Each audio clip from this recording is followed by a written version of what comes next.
And here we are, streaming through the satellites from the Connecticut River Delta to where you are. Hello, everybody. Hope you're sitting down. We are going to have a great show today. Please get your questions ready. If you have a question, I know you do, don't forget, put a couple of question marks before your question, and that's how I know that you're asking a question. So I have an agenda. I have plenty for us to do. But first, I want to say hello to our early guests. Hello to Albert from California. Hello to CLS from New Jersey. Chuck from the Pacific Northwest. I hope that I have that right. A2Z me, welcome back.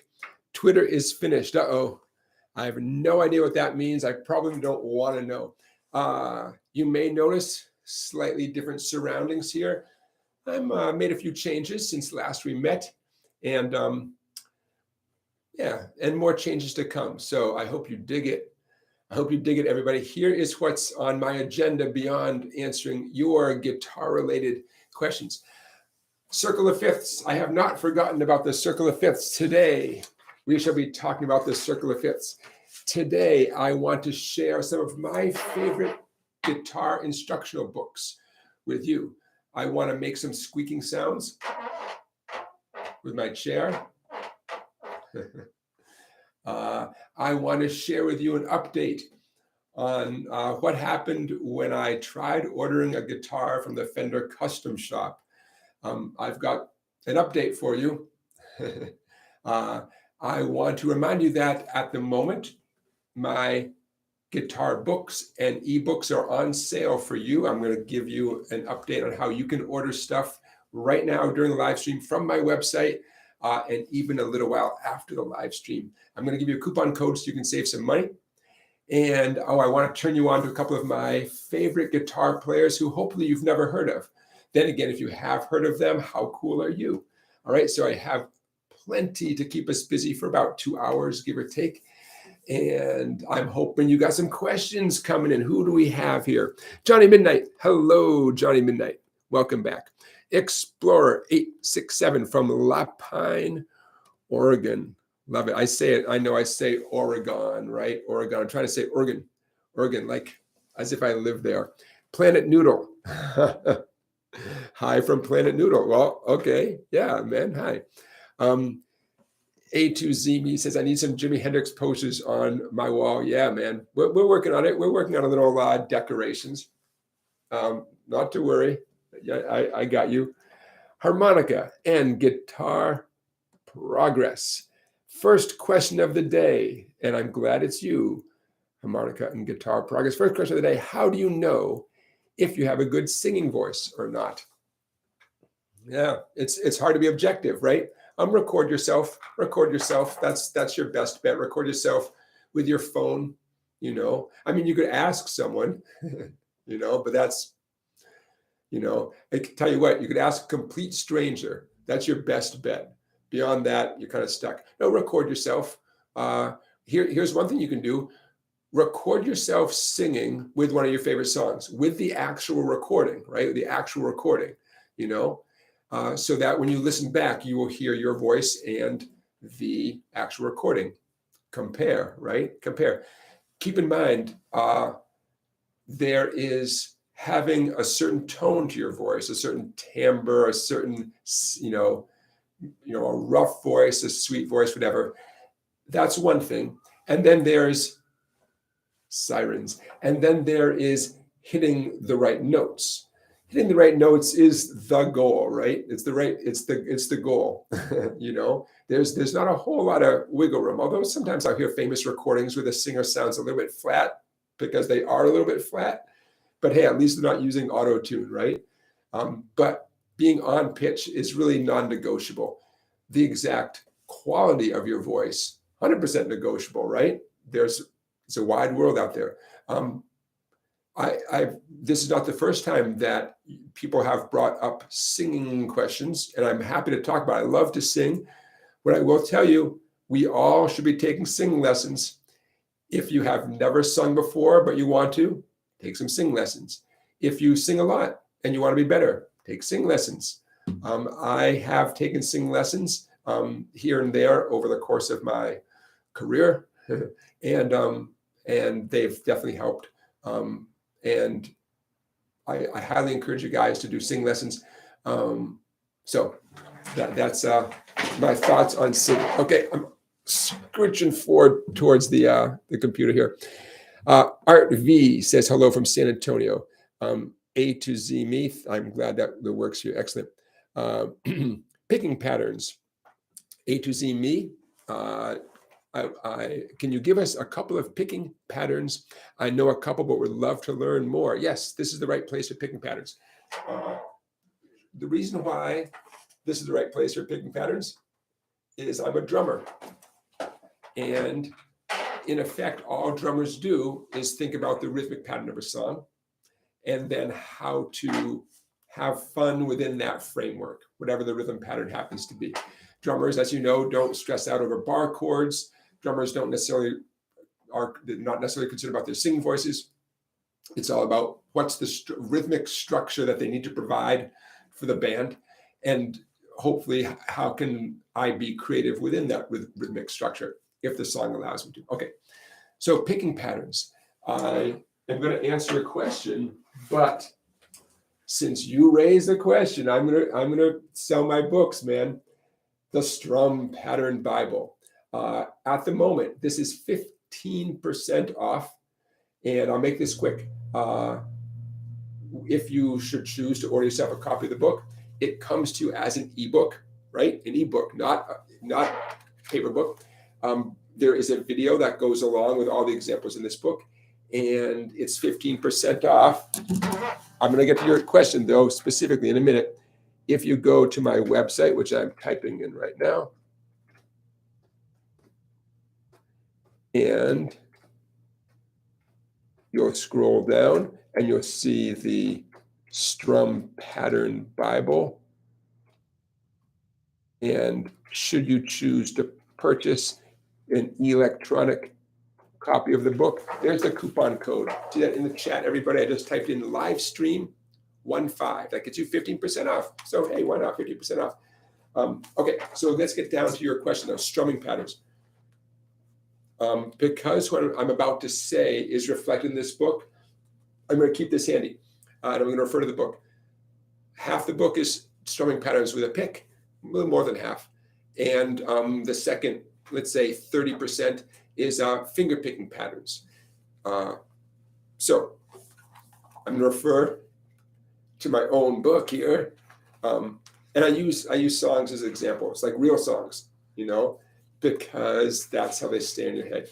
So I have songs, a lot of stuff from the 60s, 70s, 80s, but I try to spread things out to both songs that are older and newer. Okay, so picking patterns. I'm going to zip through a couple of quick examples, because don't forget, this whole thing is being recorded and you can watch it again. So if what I say right now goes by too fast, you can watch it again. But what I'm going to do right now, though, is totally reflected in that book. Okay. Since I don't know the patterns you already know, bear with me for a second while I whip through a couple. Specifically, I'm going to talk about patterns with a pick. And I'm going to use fire department heading out for a call. I'm going to use an E major chord as an example, because why not? Okay.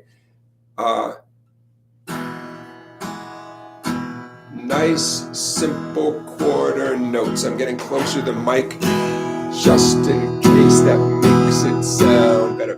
Do not underestimate the value of simple downstrums.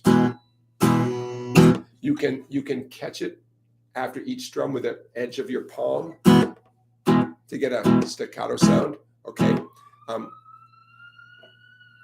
We had a big fire here in town a couple of days ago. Fortunately, no fatalities, but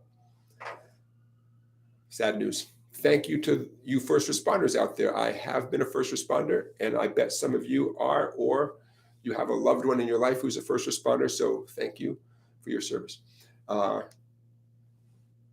Second strum pattern, it's going to be similar to the first, but faster. I'm doing essentially imagine doing an E minor chord with one finger, but I'm focusing on the 3 fat strings.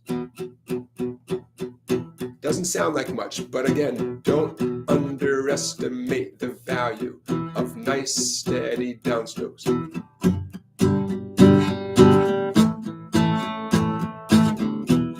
I'm going to do E minor to G to A.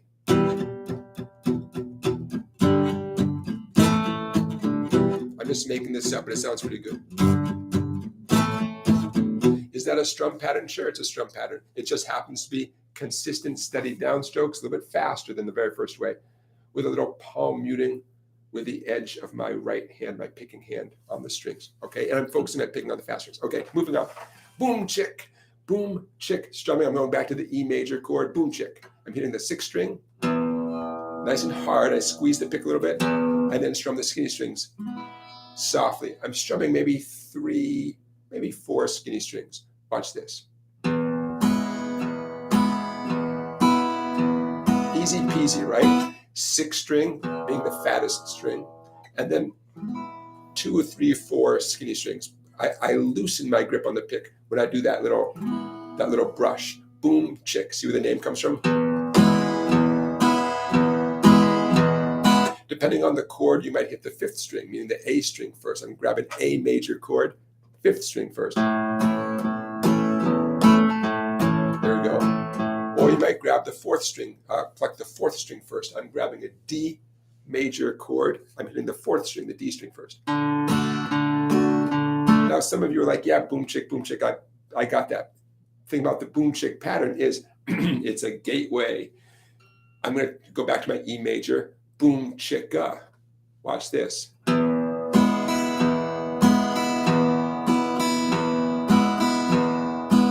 The difference is a quick little upstroke that I was not doing before.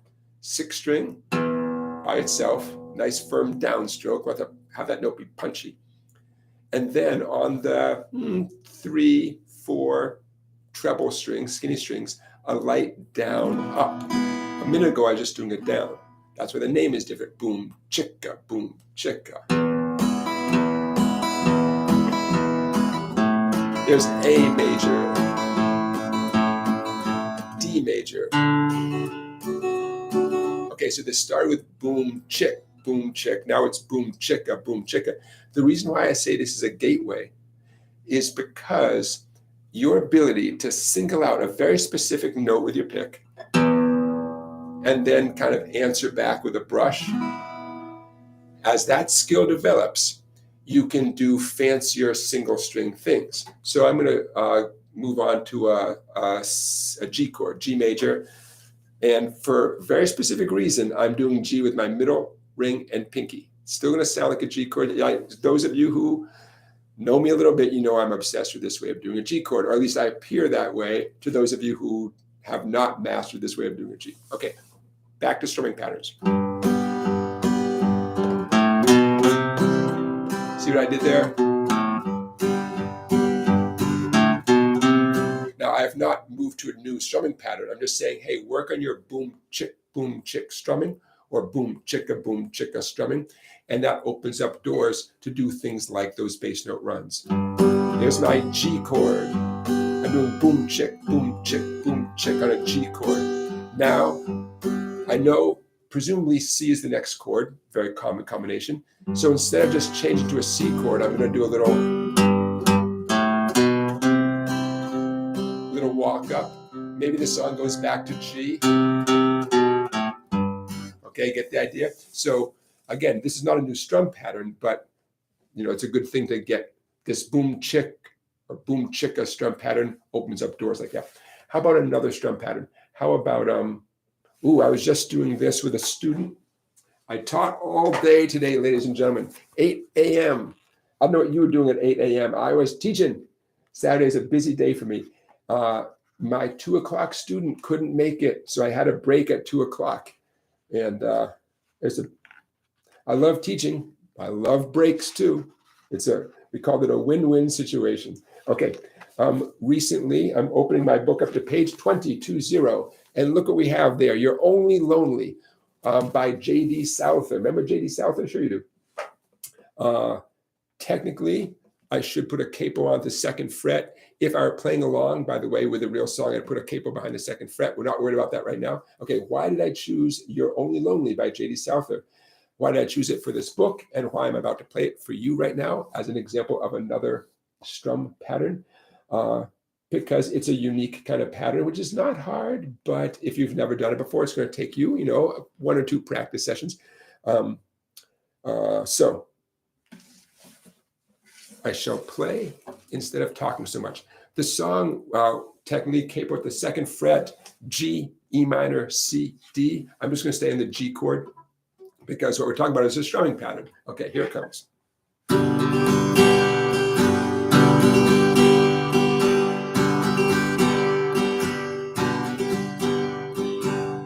Okay, before I describe the downs and ups and all that kind of stuff, I'm holding the pick especially loosely. I'm right on the edge of dropping my pick.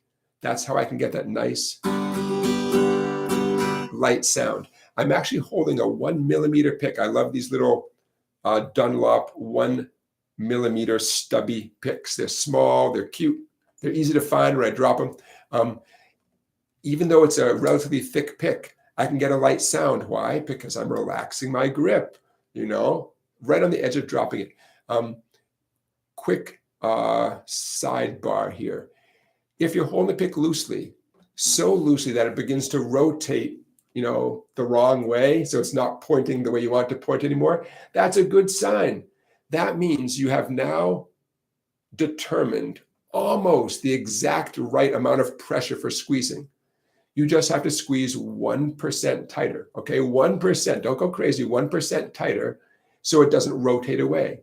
But you're so close. Focus on that. Instead of getting frustrated on the fact that it's rotating out of your grip, it's like you're getting a 99%, now get 100%, right? Squeeze it a little bit tighter. Okay, so I'm choosing this strum pattern to show you because it's both unique, but it's also something that you see a lot. Okay, so I'm going to play it slowly and I'm going to describe it in 2 ways. And then we'll move on to the next question because I see lots of stuff coming in here. Okay. I'm going to do this in slow motion. Here it comes. I'm going to describe it first with downs and ups. By the way, the downs and ups are non-negotiable. Okay? I'm going to stay in the G chord. Down, down, up, down, up, down, down, down, up, down, up, down. Yes, there are a couple times where you do 2 downs in a row or 2 ups in a row. Non-negotiable. A little bit more in slow motion. Down, down, up, down, up, down, down, down, up, down.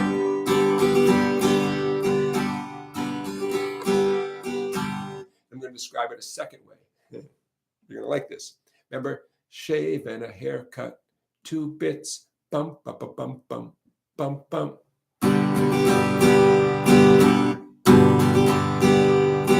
Hear that, right? Shave and a hair. Now the downs and ups still apply. You cannot vary from what I just described, but this gets the rhythm in your head, right? Shave and a haircut, 2 bits. Now just for kicks, I'm going to play in the entire chord sequence. G, E minor, C, D. 2, 3, 4.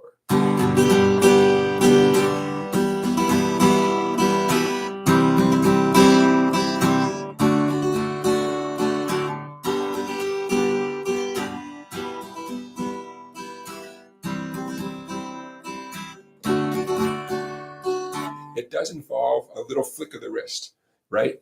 I mentioned having a light grip on the pick. Frankly, your whole neck, shoulder, bicep, whatever the names of all those muscles are. Is there a tricep in there? I know I look like I know a lot about muscles. Turns out really the guitar is more my field of expertise, but everything has to stay relaxed, okay? Even though I say, oh yeah, a little flick of the wrist. Yeah, but the only way you can flick your wrist the way we need to is to have everything loosey-goosey. Okay. So You're Only Lonely. 2 more comments, then I'm going to move on. One thing I like about this song as a teacher is if you can hear the guitar nice and clearly. Not just the guitar, but I believe the drums are essentially playing along with that same rhythm, da da da da da da da da da da da da da, kind of that rumba rhythm. When I choose an example, whether it's for a book like this or just one-on-one teaching with private students, I like to choose a song where it's really clear what the guitar player is doing, because sometimes it's not, you know, and you kind of have to go on faith that you're playing the right thing. But it's hard to hear. Okay, the other thing, and I'm proud of this, because all my training was from years and years and years of drum lessons.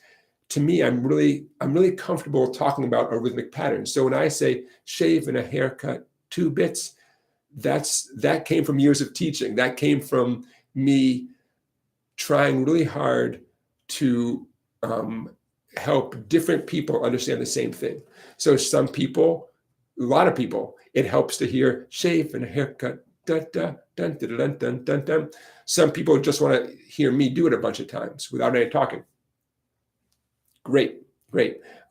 But this is what you get when you take lessons from an experienced teacher. And there's other ones out there. I'm not the only one.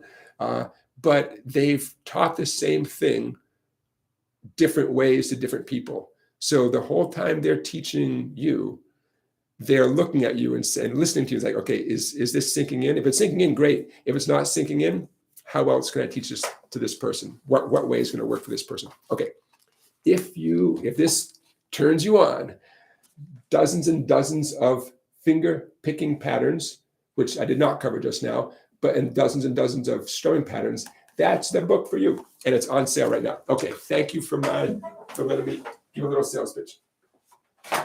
The Strum Pattern Bible. All right, back to your questions. I'm gonna set my axe down for a minute. Okay, I gotta scroll up, my friends. I gotta scroll up and then scroll back down. Hey, North Country Fisher. Hey, Guy from Tennessee. Hey, Beginner Guitar. Beginner Guitar is our moderator, and he's gonna keep you guys on the up and up. Dwayne, welcome, Dwayne. Dwayne, the cardiac surgeon from Omaha. Dwayne, you watch out, because people are going to start asking you questions. if you have a question for Dwayne, put a couple of hearts before your question, okay? A couple of heart emojis, and you can ask Dwayne your cardiac questions. Dwayne, you know, you asked for it, man. If you're telling people what your job is, you're asking for, all of us have lots of questions. I'm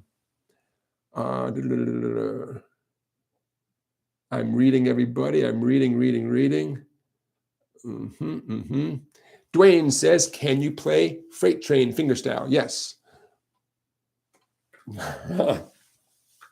You didn't put question marks first, Dwayne. You didn't put, you got to put question marks first. Yes. Not only can I play freight train fingerstyle, but I can even tell you how you can play freight train fingerstyle. One way is that great book I mentioned, I think, on my very first live stream called Fingerstyle Guitar, with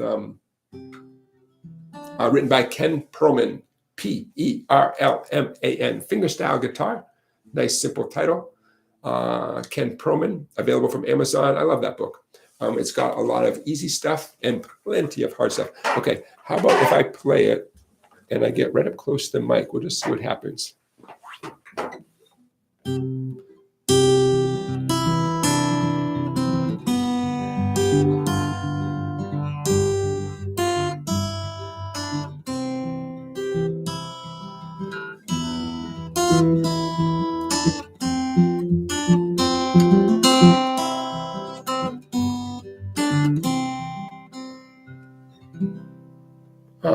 That sounds great. It's just a great tune. It's not hard. You can do that. But what a pretty tune, right? What a pretty tune. Who wouldn't want to? I mean, I teach that tune. I admit sometimes I get tired of the tunes I teach. Doesn't mean I stop teaching them. But I'm not going to sit around and play them for my own pleasure. Freight train. Okay, so for extra credit, not for extra credit, but to keep things going here with freight train. We all know Elizabeth Cotten wrote that. It's her tune, right? I have 2 questions for you out there. Who did Elizabeth Cotten work for? She worked for a famous family. Who did Elizabeth Cotten work for? And what was unique about Elizabeth Cotten's playing style? 2 questions. Who did she work for? A famous family. And What was unique about her playing style? Okay. Just so you know, what the challenge of good old freight train. I hope it came through okay with the microphones here. The challenge of freight train is alternating thumb. I'm grabbing a C chord, and my thumb is alternating between the 5th string and 4th string. My remaining fingers, not my pinky really, but my remaining fingers are picking out the melody of the tune.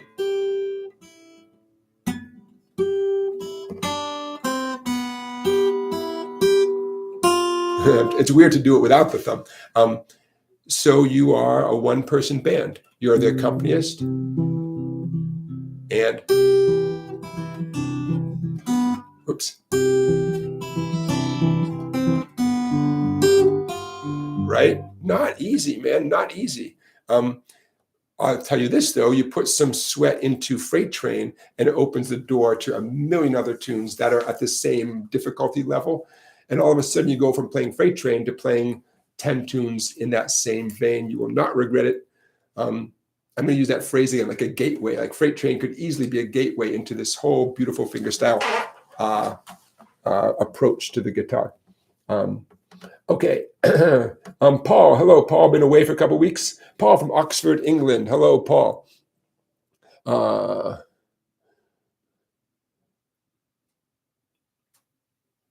Harmonic and guitar progress, A to Z me. Did A to Z me mean picking exercises for accuracy or strum patterns? Well, what I presented was strum patterns. It's a fair question. There are lots of great picking exercises for accuracy, and I'll give you one right now that I think is such a. I think this is a great exercise. I guess I made it up, but this is not.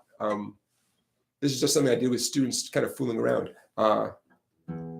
Take any chord. I know I've been doing E major. I'm going to do A minor. Okay. Now this is no big deal. This exercise is not some big deal, crazy exercise. But here's what I'm going to do.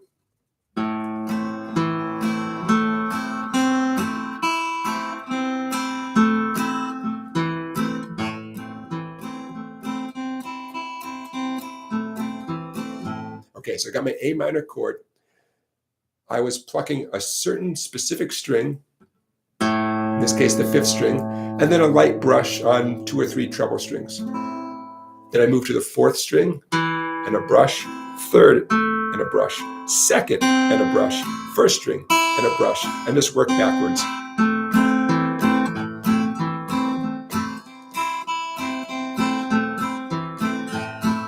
Okay. So in terms of right hand picking accuracy, yeah, there's something that to think about. Take any chord you know and boom-chicka strumming, but start on whatever the fattest string is that you're allowed to play on that chord. I'm doing G now, and move to thinner and thinner strings.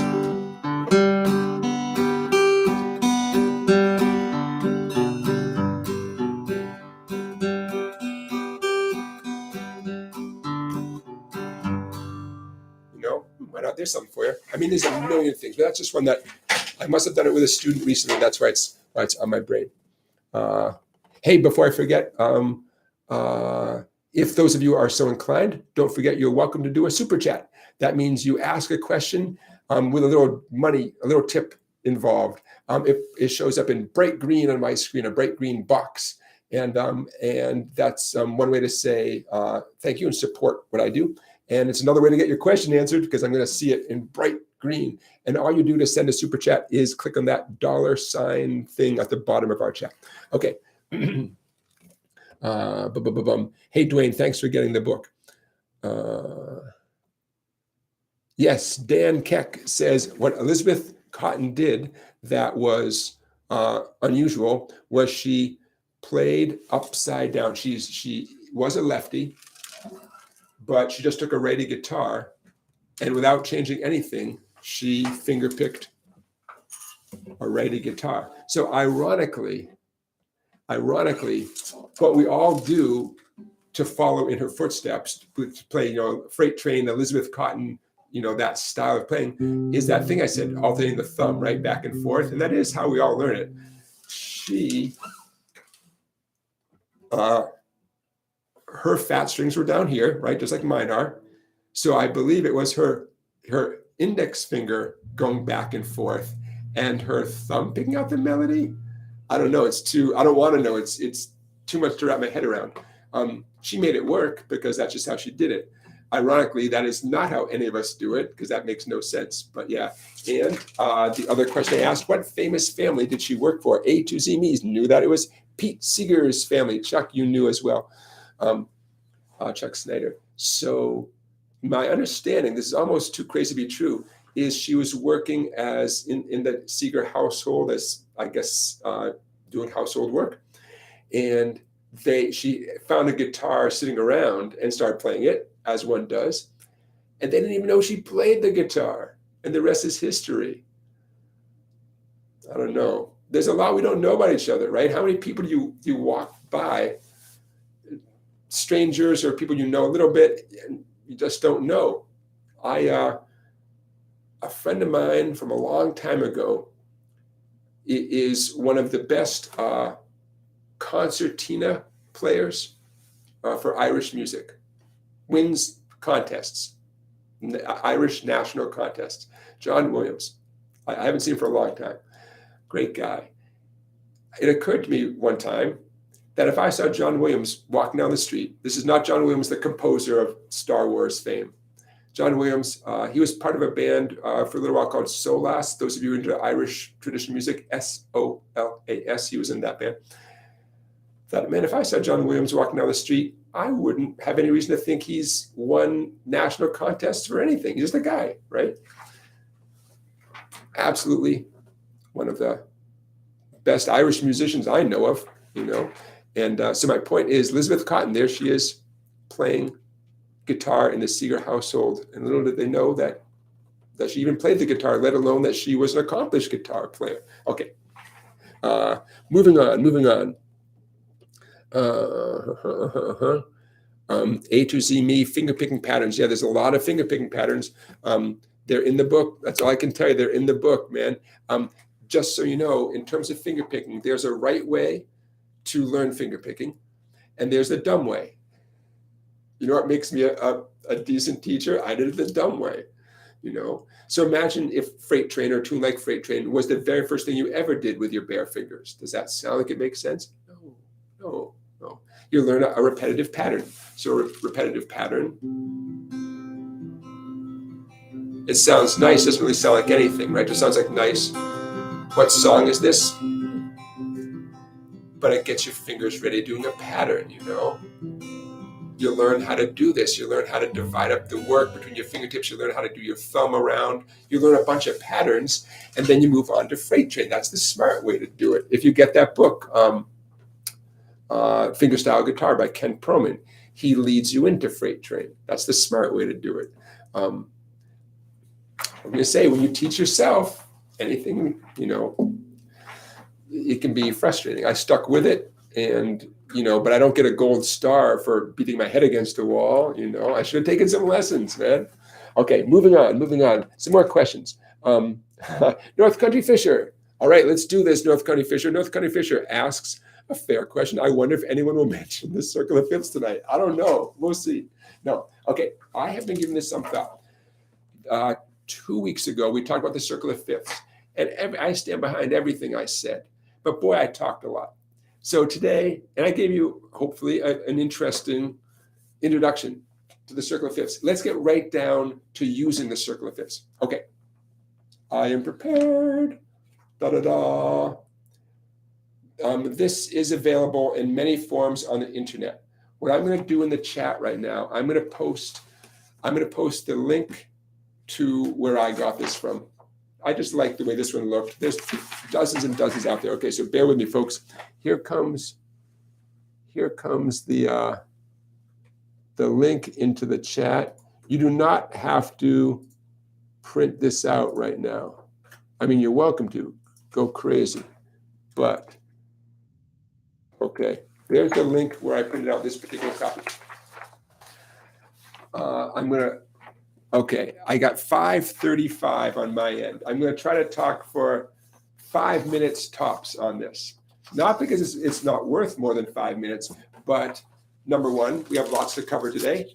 And number two, hey, if I do my job right, I should be able to communicate this in 5 minutes, right? What the heck, man? It shouldn't take 2 hours to talk about this. All right, the circle of fifths. I'm going to get right down to it. It's an aid to memorizing.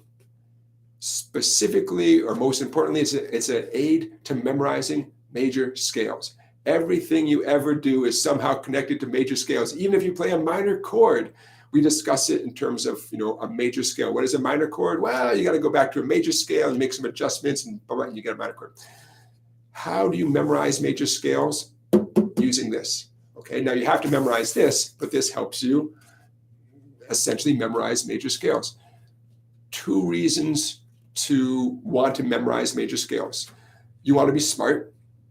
Now that should be enough. that should be the only reason to memorize this stuff. You want to be smart, Number 2 reason, it gives you a deeper understanding of anything you do musically, all right? Which you should also want, right? A deeper understanding. It connects more stuff in your brain. Okay, let's get right down to it. When someone says the C major scale, for our purposes here, the discussion, it also means the same thing as the key of C. So today you're going to hear me say, oh, the key of C, I'm going to point like this. You can also hear me say, oh, the C major scale, I'm going to point like this. It means the same thing, okay? The key of C, if a song's in the key of C, it is based on songs in the C major scale. If the song's in the key of B flat, the song uses notes from the B flat major scale. Got it? Okay, so it is extremely important, if you want to be a smart person with a deeper connection to music, to know that the C major scale has no sharp notes or no flat notes. The C major scale looks like the musical alphabet starting on C. C, D, E, F, G, A, B, C. Okay, that's a good thing to know. You got to trust me on this, okay? A G major scale is almost the same thing from G, A, B, C, D, up to the next G. It's almost the same thing, but it has one sharp note. We'll talk more about that in a second. No sharp notes, 1 sharp note, 2 sharp notes, 3 sharp notes. See the pattern? 4 sharp notes, 5 sharp notes, and let's hold it right there for a second.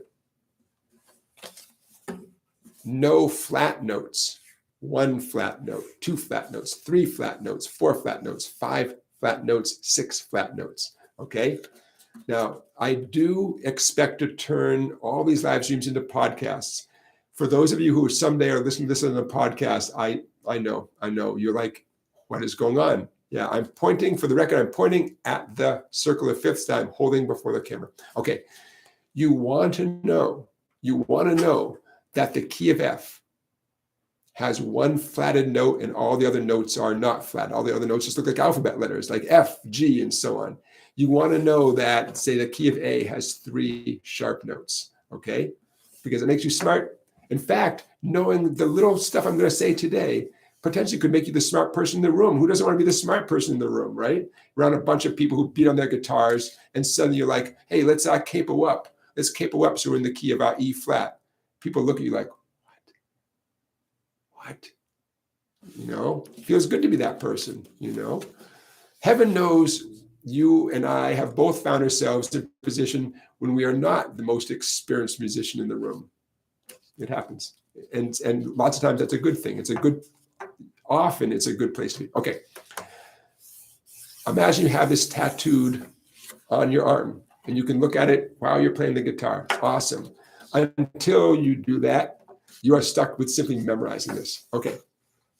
So a minute ago, I said the key of C has no sharp notes, no flat notes. The key of G has 1 sharp note. Okay, let's talk about that 1 sharp note, because if you understand the 1 sharp note here, it'll make more sense moving on. I see it's been 5 minutes. How did 5 minutes go by already? Okay, I'm going to try to keep this short. The key of G, if I were to write out a G major scale, it would look like the musical alphabet. G, then A, B, C, D, E, F sharp. Watch out. There's the sharp note, F sharp. And then G. Now, how are you supposed to know that F sharp is the sharp note? I told you there's 1 sharp. You're like, okay, we got it. It happens. That's F sharp. Okay. F sharp is the first sharp that shows up as we move around the circle of fifths. Remember, the whole point of the circle of fifths, it's an aid to memorization. Okay. So when you see that G there, it's the first thing to the right, counterclockwise, sorry, the right clockwise to the right away from C. G has one sharp and it's F sharp. D, the key of D, the D major scale, two sharps. The F sharp that we had a second ago in the key of G plus C sharp. The key of A, three sharps. The F sharp again, the C sharp again, and now G sharp, okay? And the key of E has four, the three that we had from the key of A, plus one more, and so on. Okay, the sharps get added in a very specific order. You ready for this? Keep your eyes right here, ladies and gentlemen. When someone like me says, oh, there's one sharp in the key of G, it's F sharp. For the record, I'm pointing to the letter F on the circle of fifths. Okay, now watch closely. When someone says the key of D has two sharps, the two sharps are F sharp and C sharp. Isn't that convenient? You can use the circle of fifths for this extra reason. You can use it to help figure out which are the sharp notes in a key. The key of A has three sharps. What are the three sharps? F, C, G, and D. Okay, all right, and so on and so on and so on. Okay, flat notes. The key of F, the F major scale has one flat note, F, G, A, B flat, C, D, E, F. How are you supposed to remember that? The flat notes get added in this order. See that letter, where are we here? See that letter B right there towards the bottom of the chart there? Okay, anytime someone like me says, well, there's one flat in this key, it's always B flat. If there are two flats, such as in the key of B flat, there are two flats, it's B flat and E flat. If there are three flats, the key of E flat, by the way, has three flatted notes. B flat, E flat, and A flat. See, we're reversing the order. We're going around this way. The flats get added this way. Now, I'm done. So those of you who just zoned out, come on back. We're done. Those of you who stuck with me here, it's okay. You don't have to memorize everything I just said. You can go back and watch this. But if you want to be smart, if you want to have a deeper connection to the music that you're going to play anyways, you might as well connect deeper to it. This is an aid to doing that thing. We will talk about this. There might even be a quiz. Ooh, how cool would that be for me to do a quiz? I bet there's a way to put a quiz in the chat. Okay. Thank you, everybody. To be continued. Okay. And maybe some of your questions will even show up here. Okay.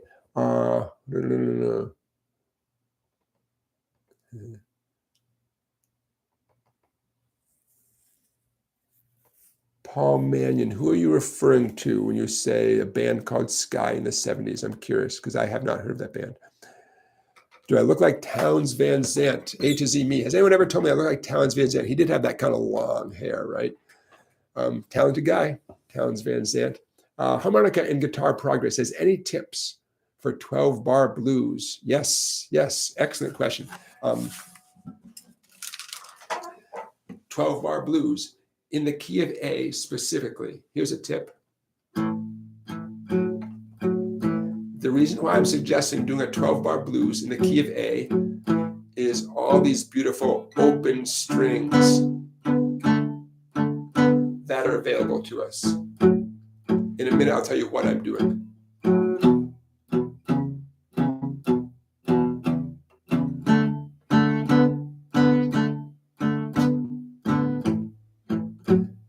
Gotta have a turnaround, right? Okay, so I was just doing a shuffle pattern there, specifically a shuffle pattern known as I did the A shuffle, the D shuffle, D as in Dunkin' Donuts, and the E shuffle, E as in everybody can do this. But I was in the key of A in general. Okay, the 12-bar blues is a format. It's a format. And I like to compare it to a movie that has a love story at the heart of the movie, but there's a bad guy, right? And the couple, the romantic couple, they unite, but there's a bad guy who must be defeated, and they defeat the bad guy, and they live happily ever after. It's a formula. You and I have both paid to see that movie in one form or another countless times. And with little twists in the plot and the characters, it's still the same movie. It's a formula. The 12-bar blues is a formula. Just like that movie could be, the romantic couple could be kids. It could be middle-aged folks. It could be two aliens, whatever. They still are going to fight off the bad guy. The bad guy could be an alien. The bad guy could just be a bad guy. Bad guy could be a doll that's possessed. It's still a bad guy who gets defeated. Okay, so you get the idea, right? So when someone says a 12-bar blues, how you and I approach the 12-bar blues, there's tons of variations. I just chose to approach it playing a shuffle pattern. And I'll talk more about that in a second. I could have approached it using seventh chords, dominant sevens. I could still be in the key of A. I could have taken an A7 chord. And I would do that instead of the A shuffle pattern that I did a second ago. Instead of doing the D shuffle, I could do a D7 chord. It's just another approach. It's part of the 12-bar blues, just another approach. Instead of doing the E shuffle, I could do an E7 chord. Remember, seventh chords are mandatory if you're strumming chords for a blues song. No majors, no minors, seventh chords. Okay, so what I'm not going to get into at the moment is the exact formula of a 12-bar blues. But that's something that we all should be familiar with. We could do we could talk about that in the future. But your question was specifically, and any tips on the 12-bar blues? So my tip number one is, first of all, mentally put it in the key of A and play through the whole 12-bar blues using shuffle patterns. For those of you who are not intimately acquainted with the easiest possible way of doing a shuffle pattern, I'm going to describe it in terms of the string numbers. Remember, the fattest string is 6, okay? Fat string is 6. Biggest string, biggest number. Littlest string is 1. Littlest string, littlest number. These are not my rules. These are the rules, okay? So I'm about to describe what I'm doing. I'm going to say the string numbers. Okay, I'm plucking the 5th and 4th strings only. Okay, only those two strings, 5th and 4th. I'm plucking them simultaneously or virtually simultaneously. Index finger, 4th string, 2nd fret. I'm strumming the strings 2 times. Ring finger, doesn't have to be the ring finger, that's how I typically do it. 4th string, 4th fret. 2 times.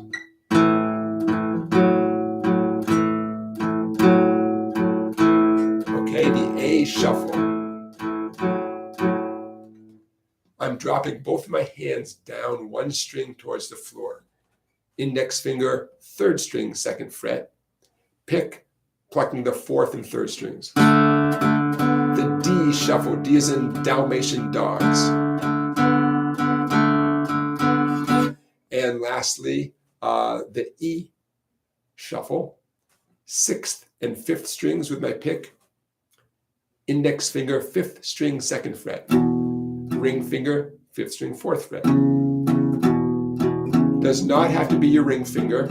You do not have to keep your index finger pressing down. You can do the whole thing with your index finger. You're good. Why not? Okay. So harmonic and guitar progress. I'm taking a chance that this is somehow illuminating for you. You may totally already be able to do this. I apologize if you're like, yeah, I got that one. I want different tips. I'm sorry if this is not exactly addressing what you're saying, but as simple as this looks, like literally everything I just did, I could have done it with 1 finger, and you can too. You're not done until you can play through the 12-bar blues smooth and steady. It doesn't have to be fast, but you're not truly done with it. Even if you're like, this is easy, I can do this in my sleep. That's great. Just make sure you can transition to the next one without missing a beat. Okay, and maybe you can, which is awesome. Then you're ready for a jam session.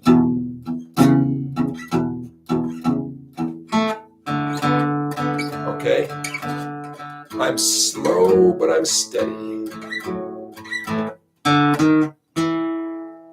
Okay, so in terms of, like if I had a beginning student, I mean really beginner, and they said, hey, I've heard about the 12-bar blues. What's the easiest possible way I can navigate my way through the 12-bar blues format? That's a pretty easy way. still has some personality, right? In my opinion, strumming the open position chords is another way of navigating your way through the 12-bar blues. I would say it has less personality. Could it work? Oh yeah, you know. I miss my baby. Haven't seen her in a week or more. Well, I miss my baby. Haven't seen her in a week or more. I mean, imagine if someone was a great singer with great lyrics, and all they were doing was strumming those chords. You would not be critiquing their simple strumming. You'd be feeling what's in their heart, right? You know. So I don't mean to devalue the effect of simple strumming chords. If you got the personality coming through everywhere else, then the simple strumming, simple chords doesn't matter, you know? I just like the personality that comes along with the shuffle pattern. Okay, I hope that helps a little bit. Who else do we see here? Excellent. North Country Fisher says, what does it mean? 3 sharp notes in the key of A. Excellent. Okay, let's get right down to it. So, and I'm glad you chose that one. You could have chosen, you know, what does it mean to have 1 sharp note in the key of G or whatever? Okay, so let's get right down to it. Okay, when someone says the key of A, you know, Mozart symphony in the key of A, sure, whatever. I'm sure Mozart must have written something in the key of A, right?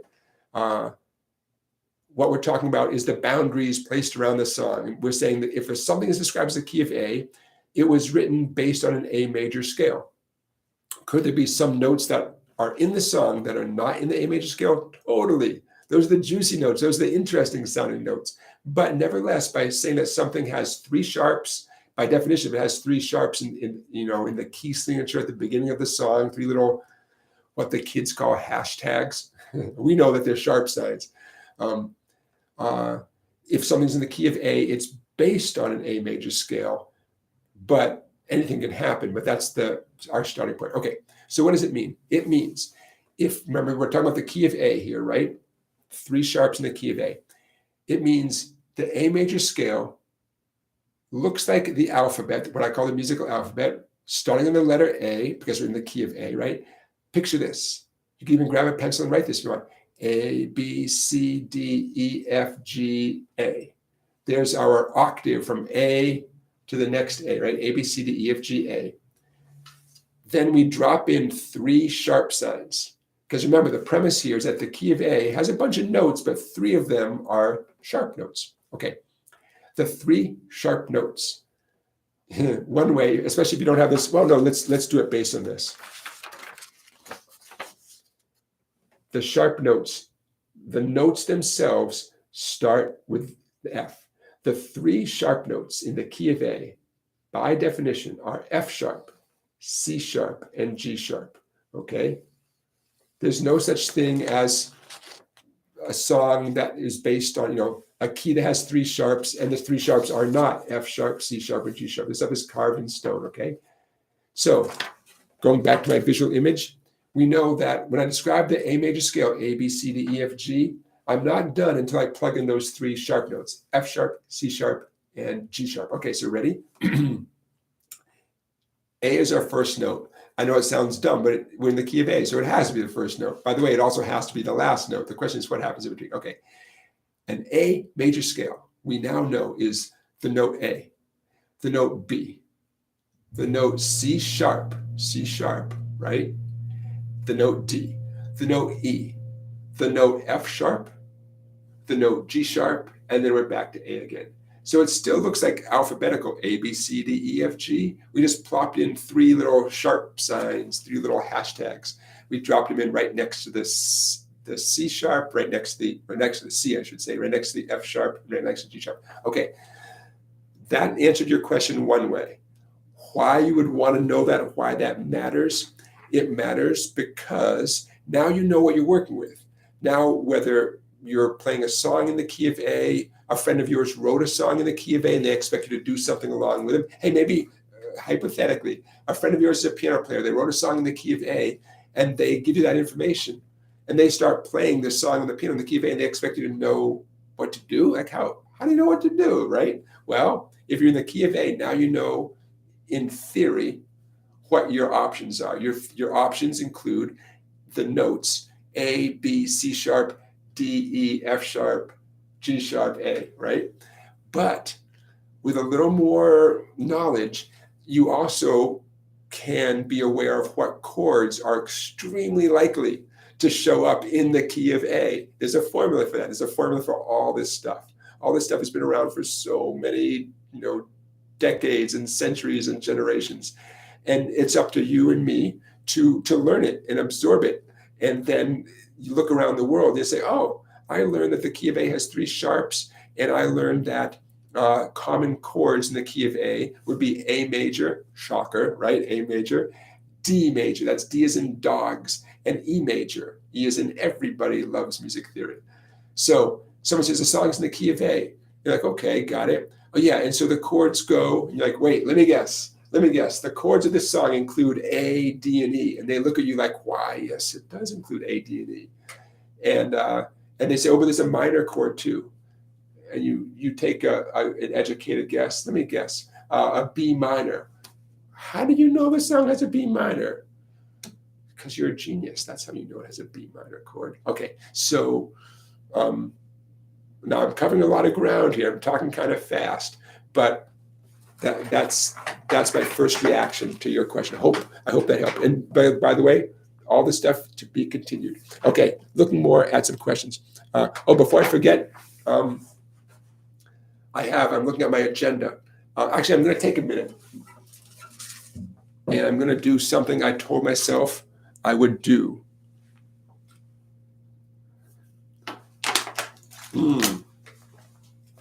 Okay, let's talk about somebody awesome. I love this guy's books so much.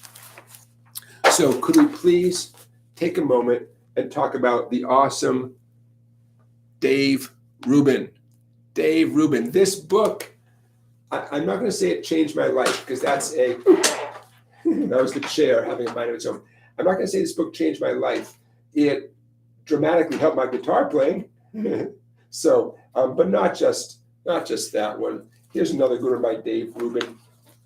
Oh, so for those of you listening, Art of the Shuffle, one of Dave Rubin's many awesome guitar books, Art of the Shuffle. Here's another one called 12 Bar Blues by guess who? Dave Rubin, R-U-B-I-N. Here's another one, Guitar Archives by Dave Rubin. I have used these books for myself. I have used these books for teaching. I owe Dave Rubin a hot meal and a cold drink, because he continues to make my job as easy as it could possibly be. Okay, so number one, his books are awesome.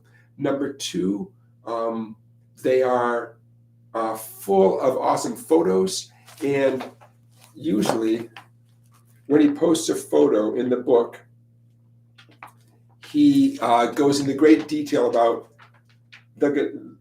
things like the guitar player himself. Here's Freddie Green. I'm on page 39 of Art of the Shuffle. Here's a photo of the famous guitar player Freddie Green, and this is from he's playing an Epiphone Emperor guitar. And also in the picture is Count Basie on the piano, Joe Jones on the drums, Walter Page on the bass. I love this kind of stuff, man. I love just, the fact that he takes the time and talks about the picture. Authors don't have to include any pictures in their books. The publisher doesn't. Probably cost the publisher. I hope the publisher didn't push back on him and say, man, just give us the book, man.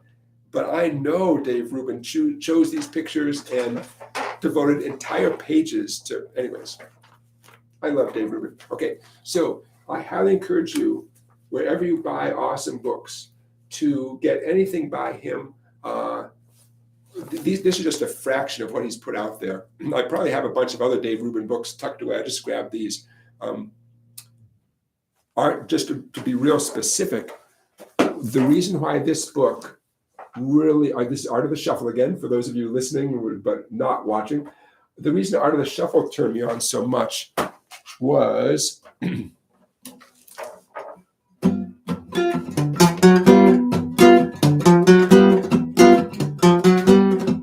was full of rhythm guitar stuff that I had seen and was baffled by.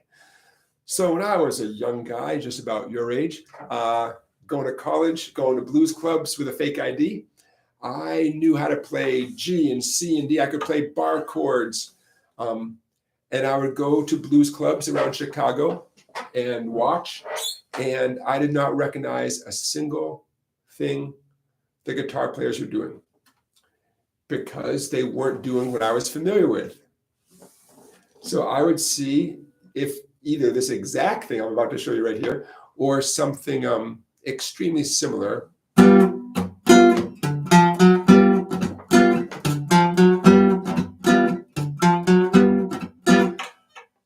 No idea. Art of the Shuffle was full of stuff, that exact thing, and full of other stuff along those lines. Chords I never played before. I didn't know you could play chords up here, high up the neck, unless it was a bar chord, right? I didn't know that chords could be maybe only 3 strings. I thought chords were all about strumming 6 strings, you know? I didn't know that it was 100% common and mandatory to play a chord and then intersperse a little bass line in there, you know, or something else. Oh, man. So I would have a perfectly good time at these Chicago blues clubs as a 18, 19-year-old with, you know, I started playing the guitar when I was 16. So in my defense, in the 2 or 3 years I played the guitar, I had not mastered blues rhythm guitar, in my defense. But it was so foreign to me. I didn't even know how to, I wouldn't have even known what to ask a teacher to show me, except, hey man, what are those blues players doing? Because I don't understand any of it, you know, and who knows what answer I would have gotten. Okay, so what I just played from Art of the Shuffle is page 37 in a section called, page 37 in a section called Delta Country and Chicago Blues. And our buddy Dave Rubin explains that it's extremely similar to a song recorded by Howlin' Wolf in 1954 called Evil, right? And he doesn't identify who the likely guitarist was. I'm a big fan of Hubert Sumlin. I'm going to put his name in the chat here, Hubert Sumlin. And so Howlin' Wolf, to my understanding, often used multiple guitar players. And so I'm going to put Hubert Sumlin's name in the chat here because I'm a big fan of Hubert Sumlin, period, whether or not it was him doing that. Okay, so what did I just play? I call this a triangular grip. I'm up at the 9th and 10th frets. Okay, you ready? Middle finger, 5th string, that's the A string, 5th string, 10th fret. Index finger, 4th string, 9th fret. There's right there. And to complete what I call the triangle, ring finger, 3rd string, 10th fret. 10, 9, 10. If you do it right, it should look like a triangle, right? A three-pointed, 3-sided triangle. My pinky is doing nothing. Don't be distracted by my pinky finger. It's doing nothing. Okay? I'm going to carefully strum just the strings I'm touching. Okay, just those strings. I'm going to strum them twice, but after each strum, I'm going to relax my grip to make the sound disappear. I'm also going to use my picking hand to help dampen the sound after each strum. Hear my foot's giving you the downbeat there. 2, 3, 4.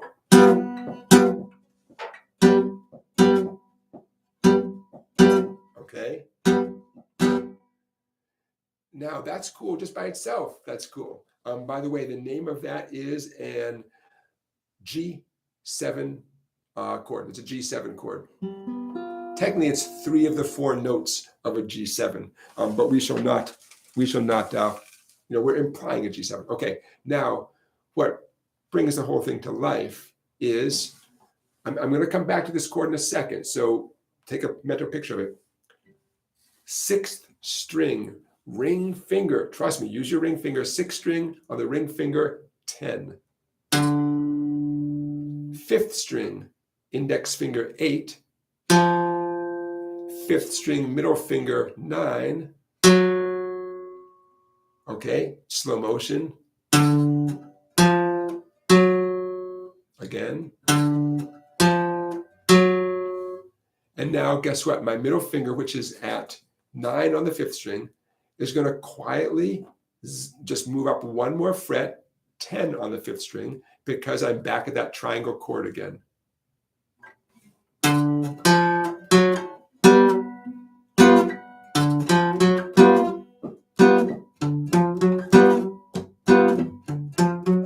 Man, I felt like $1 million when I could do that. And there's more to this page. There's more going on, but that's like the heart of it right there. I felt like $1 million. I hope you've all had this experience where all of a sudden you can do the thing you've been hearing, but you just weren't sure how to do it. Oh, it felt so good. Now, me getting this book and playing that, sadly, was many years after hearing people do it. No, that's my journey, folks. My journey was not a quick one. Okay, so thank you for letting me plug Dave Rubin. I would love to meet him someday. This seems like such a cool guy, and like I said, I owe him something, you know. Okay, thanks for listening. I'm going to get back to your questions, so keep the questions coming. Remember, put the question marks first. But in a moment, I want to take a break and give you an update on the Fender Custom Shop guitar. Remember this story? How could you forget? So I have an update on that guitar. And I want to plug a couple more guitar players. I know I mentioned Hubert Sumlin. I have a couple more guitar players on my mind that I want to give them a shout out, hopefully to turn you on to their awesome music if you haven't heard of them already. Okay, looking back at your questions. Okay, hold on. Bear with me, folks. Okay. Paul, I see what you're saying. A classical rock band called Sky. I'm sure you're right. I'm thinking of a different guy, but I'm sure you're right. Hey, how we doing? Look at that. We got 43 friends here in our community. Thank you, 43 people. We only have 24 likes. Hey, all right. So let's bump that up a little bit, right? We're going for equality here in the Connecticut River Delta, as I like to describe my current home. So let's see if we can get a few thumbs up there. So we have an equal number of viewers and thumbs up. Okay. Chuck Snyder went to the Buddy Guy Club once in Chicago. I was blown away. Yeah, Chuck. I know exactly what you're talking about. And Guy, you went too. And here's what I learned. I went to college in the Chicago area and then stayed out there because wouldn't you? Here's what I learned as a blues club goer in Chicago.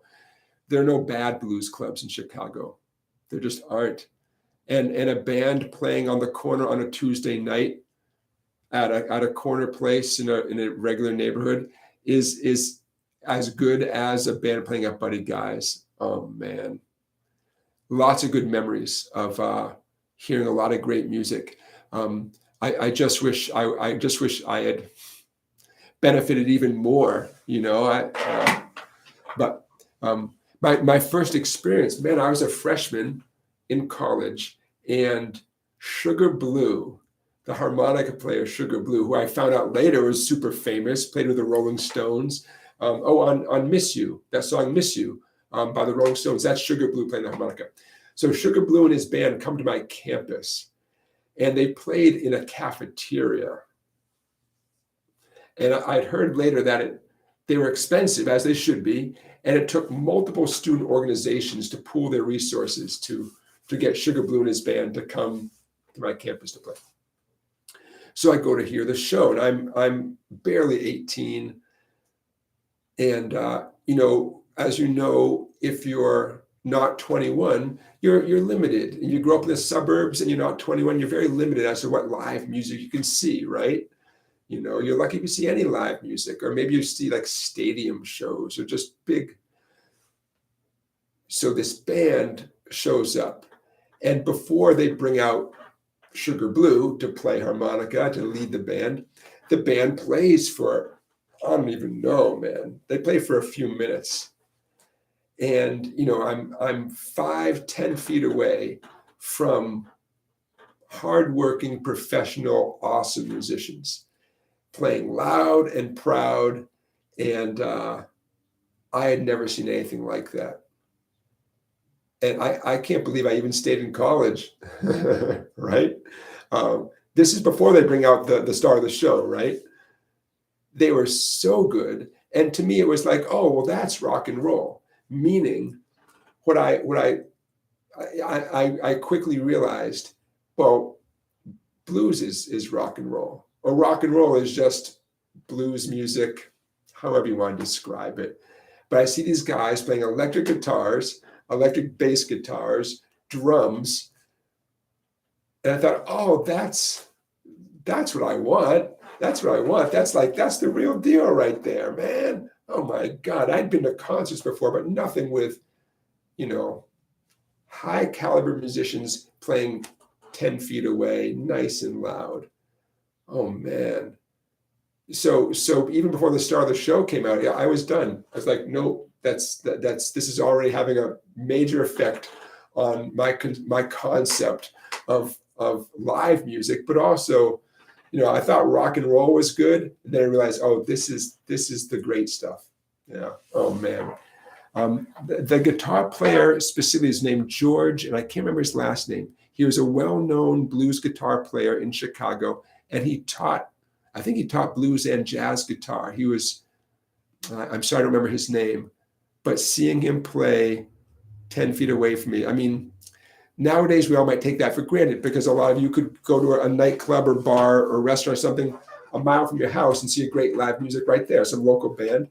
But the first time it happens when you're a relatively young kid, oh man. Okay, thank you for listening to my story.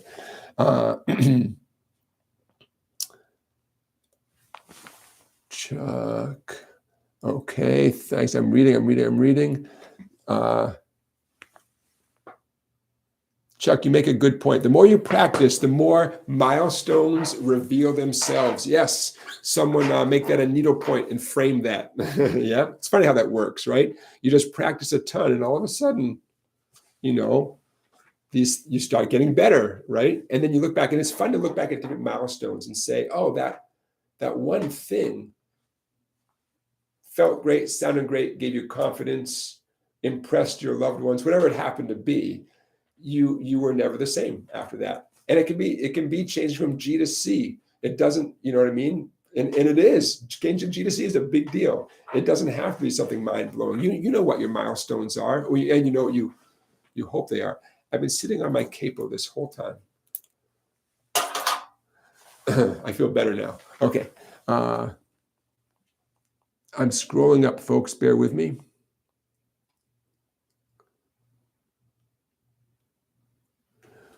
Paul, hey, don't forget, folks, put a question mark before your question. Well, if you want me to answer it, if you want me to answer the question as opposed to the chat, put a question mark first.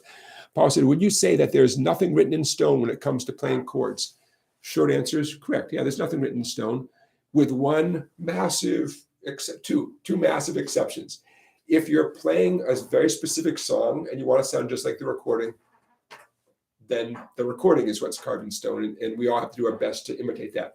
Secondly, this is off the top of my head, if you're playing in an ensemble, or even if you're just playing with, you're the guitar player and you're accompanying one singer, and that's just the two of you, the other people you're involved with may have a strong opinion. So you might feel like playing a certain chord option, you know, a bar chord high up the neck, and someone might say, hey, I like it better when you just play the chord down here, you know? So that's another exception. But I like how you're thinking. Have an open mind. Someone says, the song goes A to D to E. A lot of options, man, a lot of options. In fact, one way to measure your progress as a musician is you hear about the framework. Oh, this gets to my Stand By Me challenge video from a week ago, the framework of the video is the song Stand By Me. But in the video, I show 10 different approaches to the song because nothing's carved in stone, especially in the case of Stand By Me, written or performed by Ben E. King. There's no distinct guitar part, so we can approach it a variety of ways. But by the way, I just found out today, I was teaching a student, Matthew. Matthew, if you're watching, I don't know if you're watching today, Matthew. I was teaching my buddy Matthew today.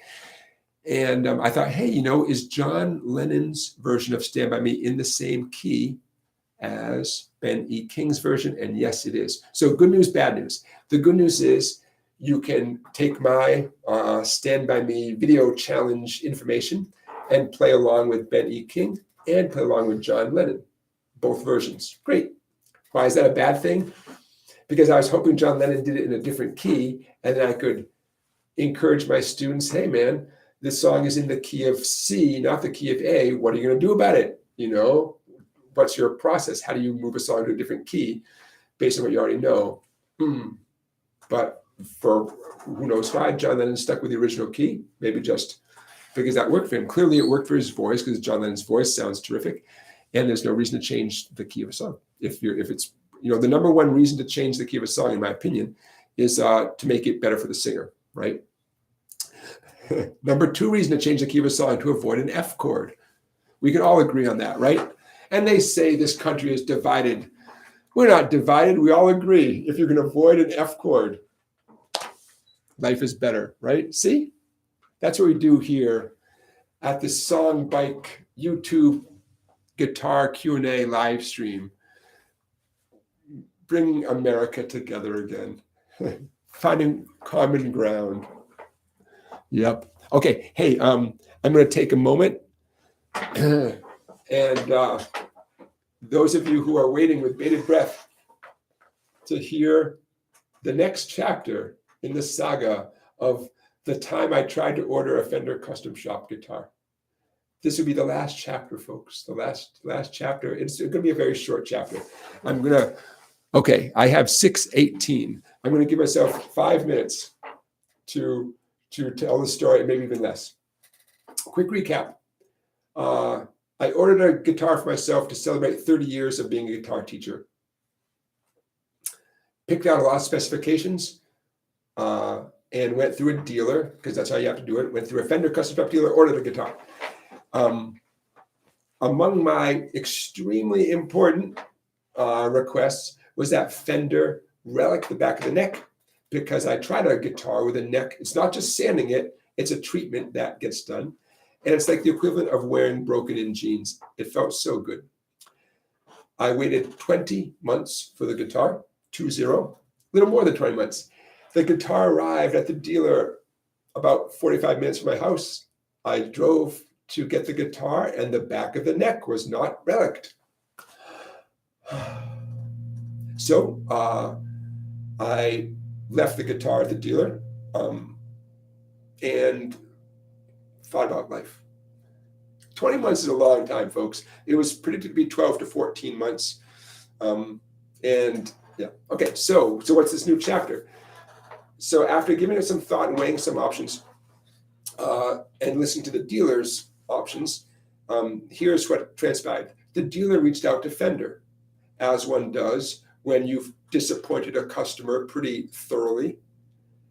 And Fender got back and said, well, we will relic the neck for your customer. It could take 1 to 4 months. Okay. So I put that into my little filter, my little brain, and I reached out to several luthiers around the country who do this kind of thing, and were happy to do it.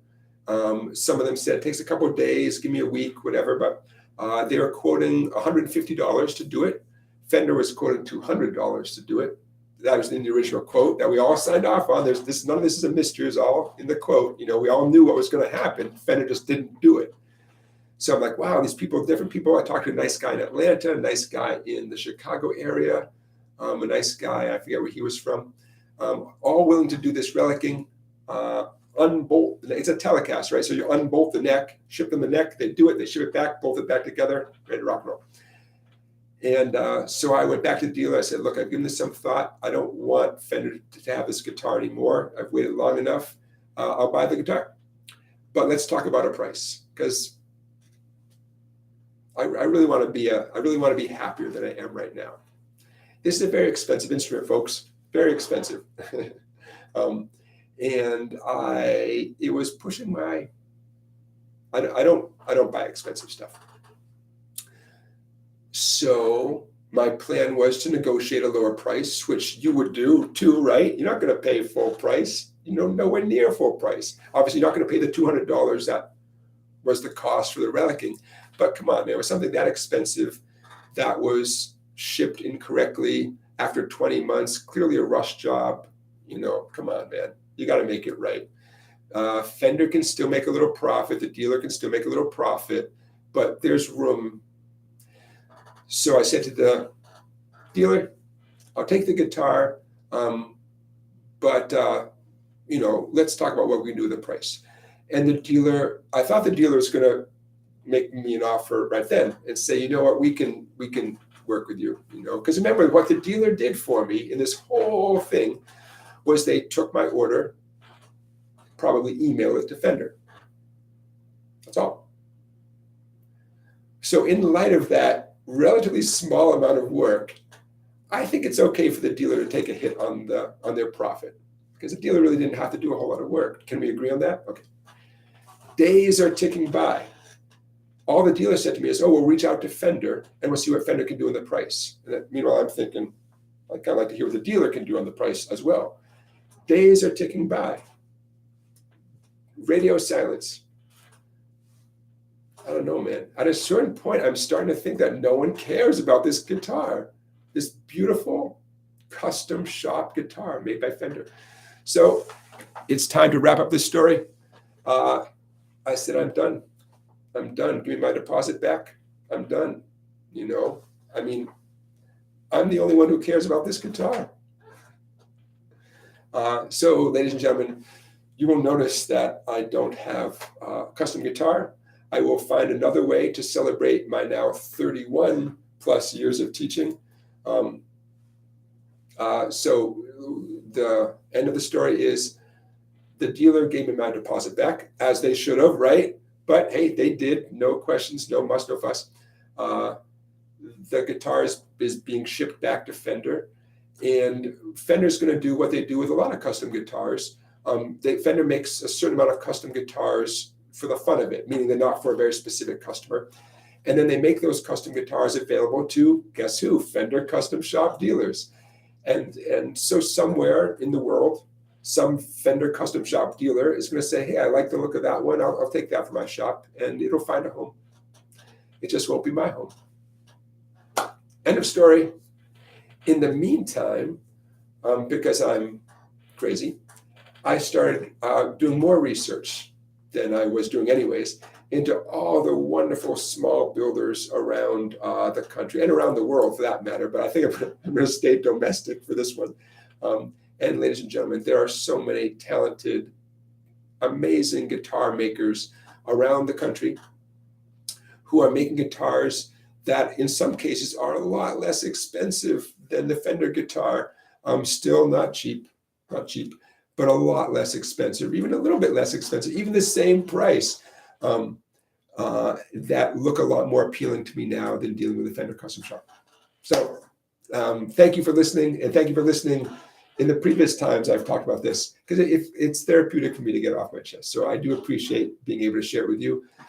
So now you know what it's like to order from the Fender Custom Shop.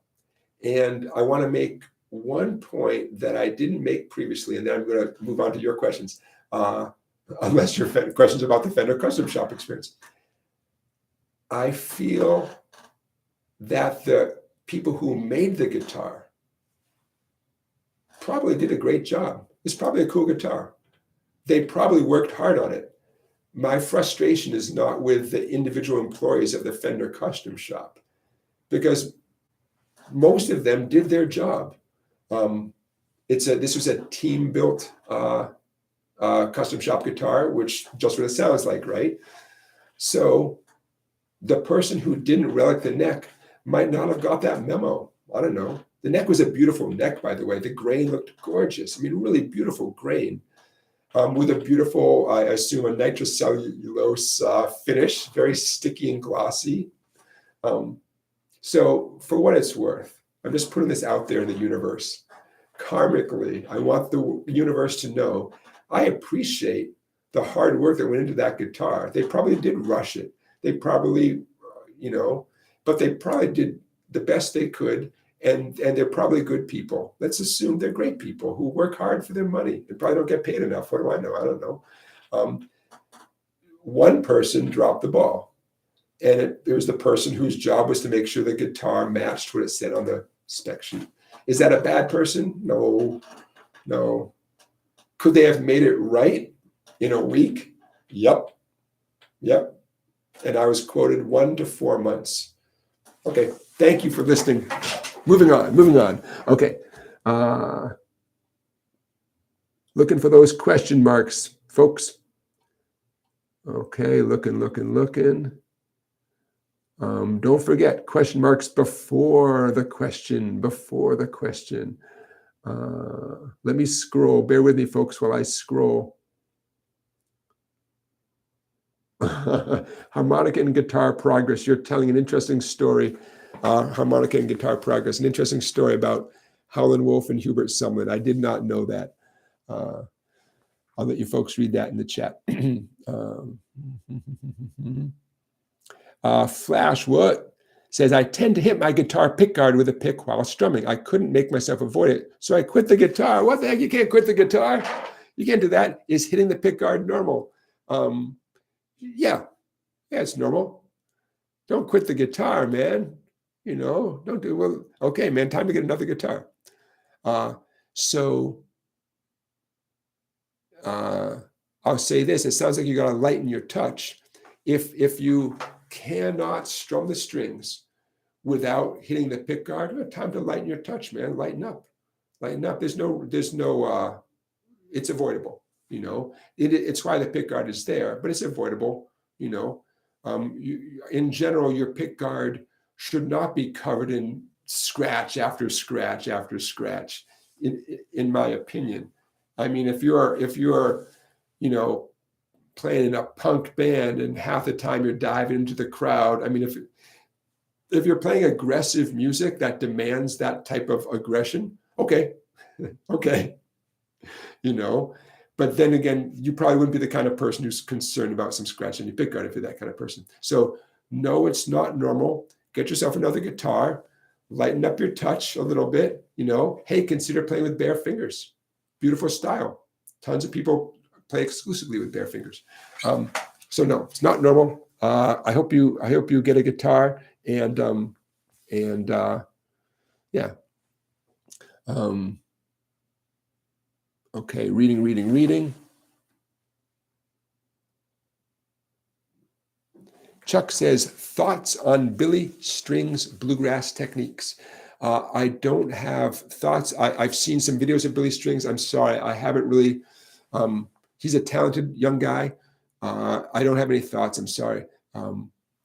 But he's one of many people that we all should look to for inspiration, and I'm sure he's on his way to having a long career. Hey, before I forget, I'm going to put some of my favorite guitar players' names in the chat. And I made a note to do this because there's so many great guitar players out there. And if just a few of you, we have 33 people at the moment. Of course, tons and tons of people watch this as a video later on, because let's face it, it's this time doesn't work for everybody. I get it. Ernest Ranglin. Check him out, everybody. I'm not going to, I don't want to say too much, but his playing style is just so cool. And I'm going to throw another name in the chat here. Okay. Duke Levine, whose name I'm putting in the chat now. What a cool guitar player, man. I really dig his stuff so much. I first became aware of Duke Levine as a player because he played on a lot of soundtracks to movies I was getting into. The filmmaker named John Sayles, Sayles. John Sayles has made a bunch of great movies, and on a number of them, Duke Levine played on the soundtrack. Did some just very cool guitar playing on the soundtrack. And so I dug deeper into Duke Levine and just really dig his style. Okay, so there's two names for you guys to think about: Ernest Ranglin and Duke Levine. Check them out. Tell me what you think. Okay. Scrolling.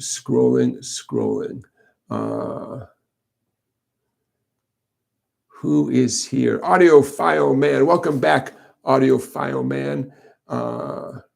Stephen Smith, welcome. Hey, Beginner Guitar is our moderator. Thanks for being here, Beginner Guitar. He is reminding you and reminding me, Super Chats. Super Chat is a way for you to say, hey, Jonathan, thanks for hanging out on a Saturday. And you can give a Super Chat donation at the bottom of the chat screen, that little dollar sign, click on there.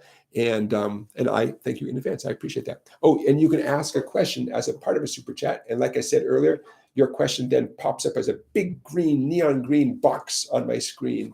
And I would be happy to prioritize your question. Thank you. Okay. Reading. Michael Carlson, you went to DePaul University. Excellent. I went to Northwestern University in just north of Chicago in Evanston, Illinois. Yeah. Audiophile is recommending a PRS guitar. Yeah, you can't go wrong with Paul Reed Smith. You can't go wrong. Yep. Okay. Chuck Snyder talking about a National resonator guitar. I have a resonator guitar back there, the Dobro brand resonator guitar, metal body. I dig those. But national, you can't, I mean, national, sure. Okay. Yeah, Dan says, hey, Jonathan, could I email you with my terrible experience with a luthier-built acoustic? It would be very therapeutic. Yeah, man, I feel your pain. Why not? Or you could, if you want to post the highlights in the chat. I have a feeling it's going to be a long story. I understand the therapeutic nature. I'm putting my, I just put my email address in the chat. Some of you might have another email address for me besides the one I just put in the chat. I have too many email addresses, but that's a good one right there. And I check my email a lot. I should say, if all 33 of you email me, I can't promise personalized responses to everything. But yes, Dan, feel free to email me your experience. But before I even read it, let me just say I feel your pain.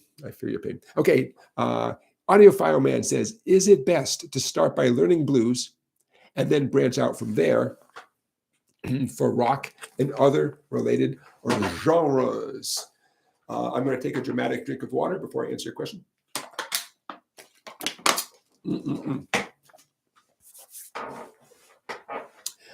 Yes.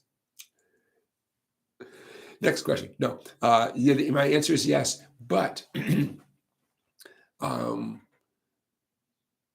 as you pursue becoming a more experienced guitar player, better musician,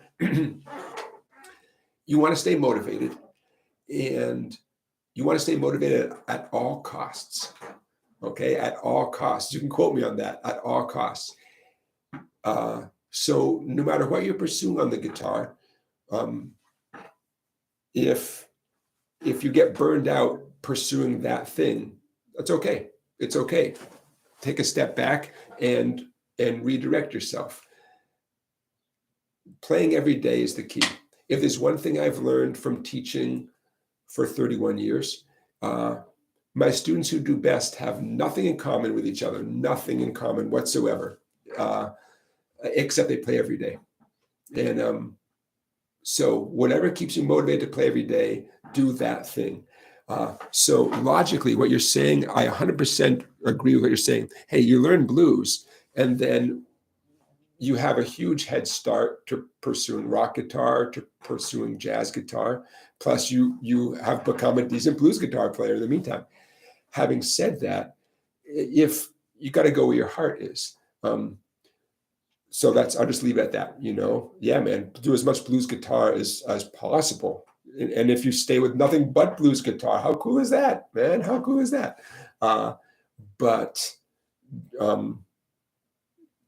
you know what I'm saying, right? It's not like, well, you want to work on that jazz instrumental or that folk finger picking, but the little voice in your head says, do blues first. No. You get what I'm saying. Yeah, follow your heart. Whatever gets that guitar in your hands every day. And if you have the time to play and it's sitting right there, and you're like, yeah, I don't want to do that one thing again, though. Yeah, that's when, whether it's a book, a video, just talking with a friend, whatever it takes, find that thing that gets the guitar back in your hands.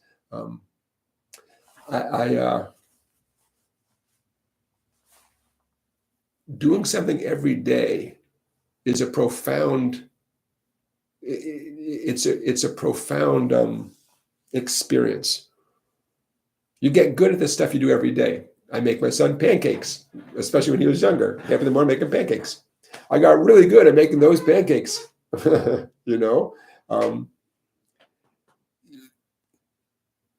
commit to doing something every day, that's a profound thing. There are things you do every day, like brushing your teeth, right? Flossing, right? I'm not talking about those things. Some of those things are non-negotiable, right? The things beyond, the things that you choose to do every day, the things that are unique to you, if by some miracle you have free time amidst your adult responsibilities, or if you're still in school, college, high school, middle school, whatever, you have school responsibilities, the things you somehow manage to find time to do every day or almost every day, that says a lot about you. And it's a profound choice that you're making. I have a lot of thoughts milling around in my head about that whole notion of doing something every day. Not easy to do, right? You know what I'm talking about. It's not easy to do. Okay. Dwayne, you didn't put your question mark first. Gosh darn it. Dwayne says, is it possible to put gut strings on a Martin acoustic to get the sound Willie Nelson gets with his guitar trigger? It may be physically possible, but it is not good for your guitar. Gut strings, which nowadays people just call them nylon strings, but gut strings, nylon strings, yeah. Beautiful sound, very sensitive strings, very recognizable sound. They feel pretty weird for both of your hands. Definitely, it's possible with the nylon strings to essentially overpower the instrument. So one of my many reactions to your question is you got to play with a lighter touch, especially if you're using a pick. They're not meant to be picked. But even if you're using your bare fingers, as you're supposed to, light touch, man, on a nylon string guitar. So I don't recommend it. Even if you find a way, I don't even want to tell you how to do it because I don't want you to do it. What I will say is just get yourself a nylon string guitar. It doesn't even have to be expensive. I mean, a couple $100 tops, and then you've got a nylon string guitar. Of course, the sky's the limit on a nylon string guitar, which is also known as classical guitars. Some people call them folk guitars. That's not a very helpful term, but I've heard people refer to them as folk guitars. You really want to call it a nylon string guitar or a classical guitar. Okay. Okay. Bear with me, folks. I am scrolling and looking at your questions. Hey, it looks like we have about 20 minutes left. So get your questions in now, man. Put the question mark first. Get your questions in now. I'm actually going to try to wrap up in 20 minutes. And before I get to your next question, I'm looking at my agenda. I posted up here on the wall. And one thing I want to say before I lose a couple of you, because some of you might have to run. I see 35, 36 people listening. I want to thank you. Thank you, all of you out there, including those of you who will be watching this in the future. What's the future like, by the way? Does it get better? Today we have, the last couple of days we've had quite a bit of smoke in my area in Connecticut coming down from Canada. You could definitely feel it. I could feel it when I breathed. But what I want to say to you is thank you for giving me a job. Sounds like a funny thing to say, right? And yet, isn't that really what we're doing here? You are giving me a job. Today, officially, I'm doing this, for free, you could say. But many of you have supported what I do in many ways. So thank you. So my moment of sincere thanks from me to you. This is my only job. It's a great job. It keeps me busy because I wear a lot of hats. I'm about to embark on sort of next level YouTubing and social media-ing. It's time to take this whole thing to the next level. So I'm excited about that.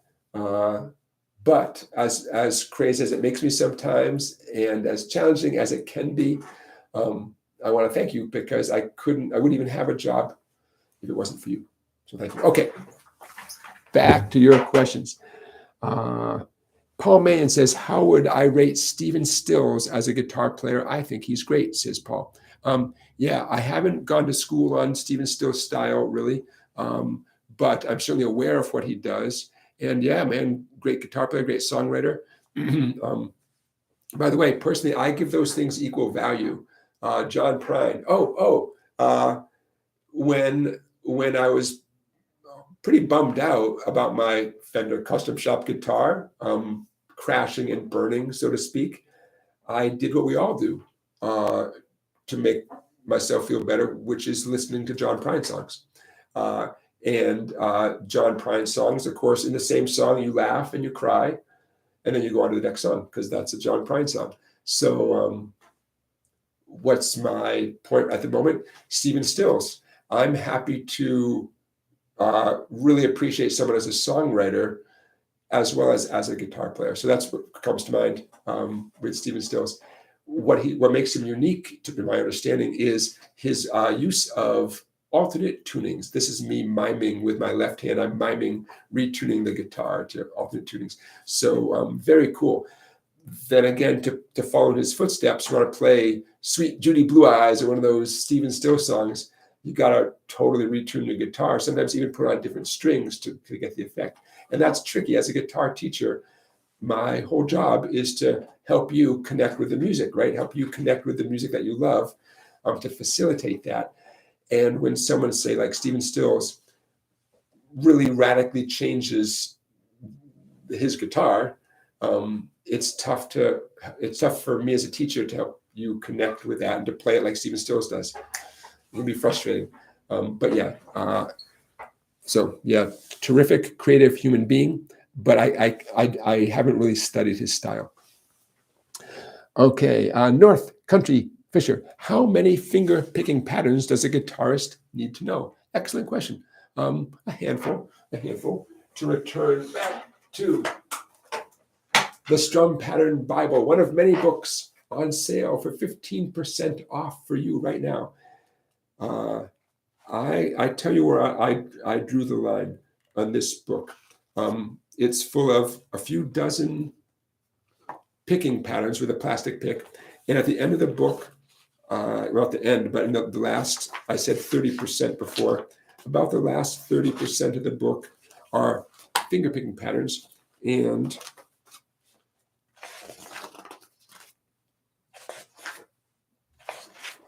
four. I'm going to give you a very specific answer. 4, 5, 6, 7, 8, 9. Okay, it's a lot of pages, but there are 9 sections of finger picking. So you asked a great question. I'm going to say there are 9 finger picking patterns. I mean, I'm being a little goofy, but there's an answer. Yeah, there's 9, and they're all covered in this book with a bunch of examples for each one, or some have 1 or 2 examples, some have a lot of examples. But what I'm trying to communicate is it's not infinite. It's not infinite. But by getting a good foundation with 4 or 5 or 6 or 7 finger picking patterns, when you see the 11th pattern, or when you learn some song that you've never played before, chances are you'll recognize what's going on in the pattern. It might be a new pattern, but like, well, it still, for instance, has an alternating thumb back and forth. What happens beyond the alternating thumb might be something you haven't seen before, but you'll recognize the alternating thumb. Does that make sense? Yeah. So, yeah, 9.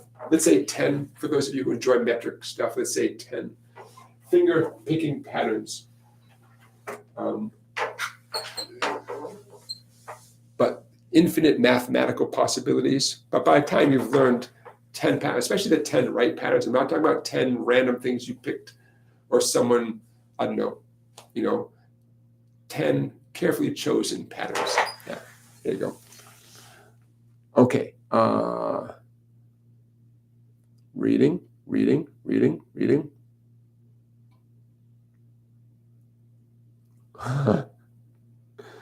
Okay, still reading here. You guys. Oh, by the way, I do go back and time stamp this video, as you know. So if you or anyone, by the way, please recommend these live streams to friends, okay? I'd love to get my viewership up. When you go back and watch this, look in the description, and all the questions are timestamped. So you can get right to whatever you want to review. Okay, you get the idea. It takes me a little while because I watch this in real time and I pause it and type it in. So a 2-hour live stream could easily take me 3 hours to timestamp, and I have to listen to my voice the whole time. But I'm happy to do it. It takes me a few days. Okay, tomorrow's Sunday. I chill a little bit, but you get the idea. Before long, this video, like all the other live stream videos, will be timestamped. Okay.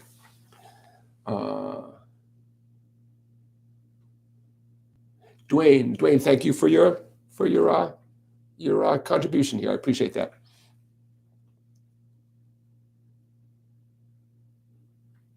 Chuck, thank you. Chuck says, thanks, Jonathan. You always give 110%. I appreciate that. Max Josephson says, nails or no nails? It's a great question. Some people have no choice. Their fingernails just don't grow that well, or they break or whatever. And then, you play with your bare fingers. That's okay. Nothing wrong with that. If you're lucky enough to be able to grow out some fingernails, I got to say, it does get a nice sound. The combination of a little bit of your fingernail, a little bit of flesh, it really is a nice sound. So if your loved ones are okay with you growing out your picking hand fingernails, and you're capable of doing it, I've experimented with a little nail hardener. I don't think I have my little bottle handy, but from the drugstore, the pharmacy, CVS, Walgreens, get a little bottle of nail hardener, and it's clear. You look dynamite. You look fabulous, right? That helps keep them from breaking. So nails or no nails, whatever you can do. If you have no interest in growing out your nails, yeah, you can play beautiful stuff with bare fingers. Plan C is a plastic thumb pick and typically metal finger picks, which is great. Once you get used to them, it can take a little while. The clarity is awesome. I mean, it's just such a nice, clear sound. It takes a little while to get used to them. You lose the intimacy where you can just feel a string even before you play it, even before you touch it. You almost know it's right there because it's magic. It's magic. You put on a thumb pick and finger picks, you lose that intimacy.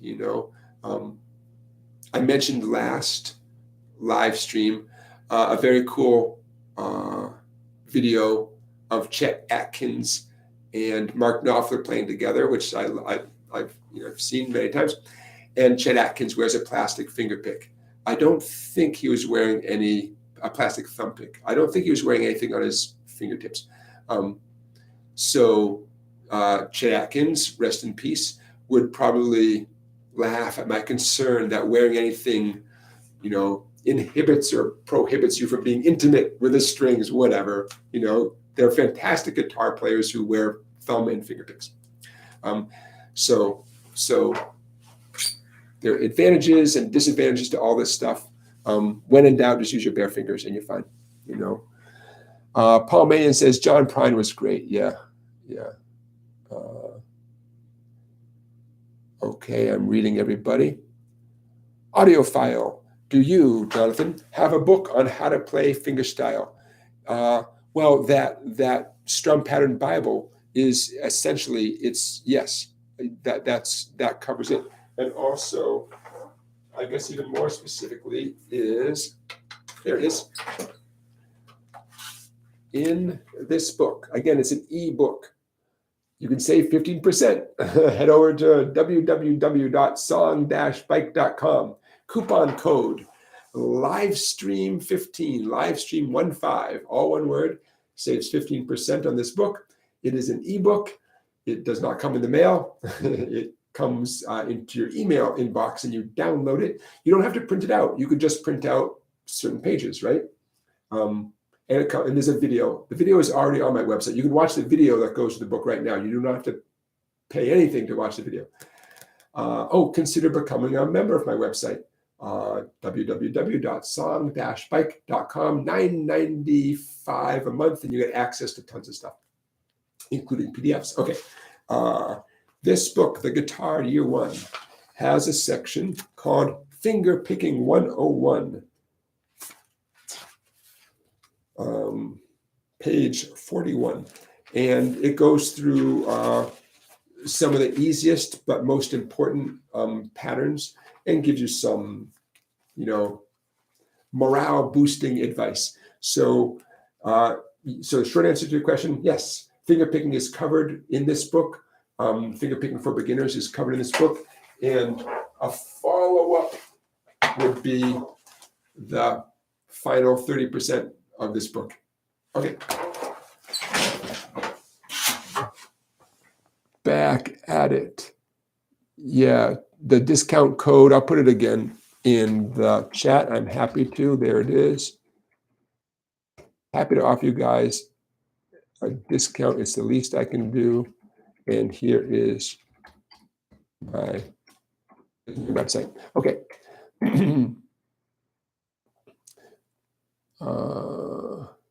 Okay, thank you. So we have a few minutes left. Everybody, this is your last chance for a super chat donation, which I appreciate. Your last chance to ask a question. Put the question marks first.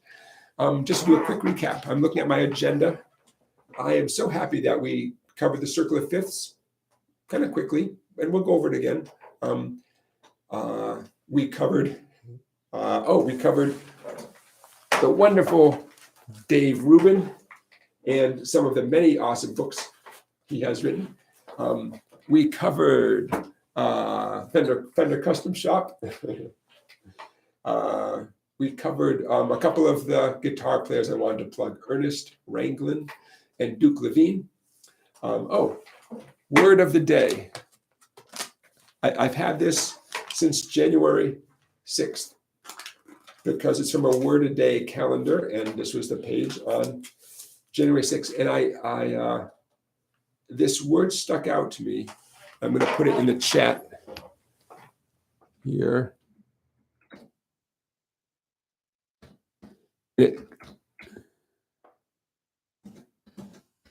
Okay, word. I'll call this word of the week. Why not? Double checking my spelling. Okay. The word is pareidolia. Pareidolia. And the definition of pareidolia is the tendency to observe meaningful patterns or images in random patterns. Again, the tendency to observe meaningful patterns or images in random patterns. And aside from the fact that I like learning a new word,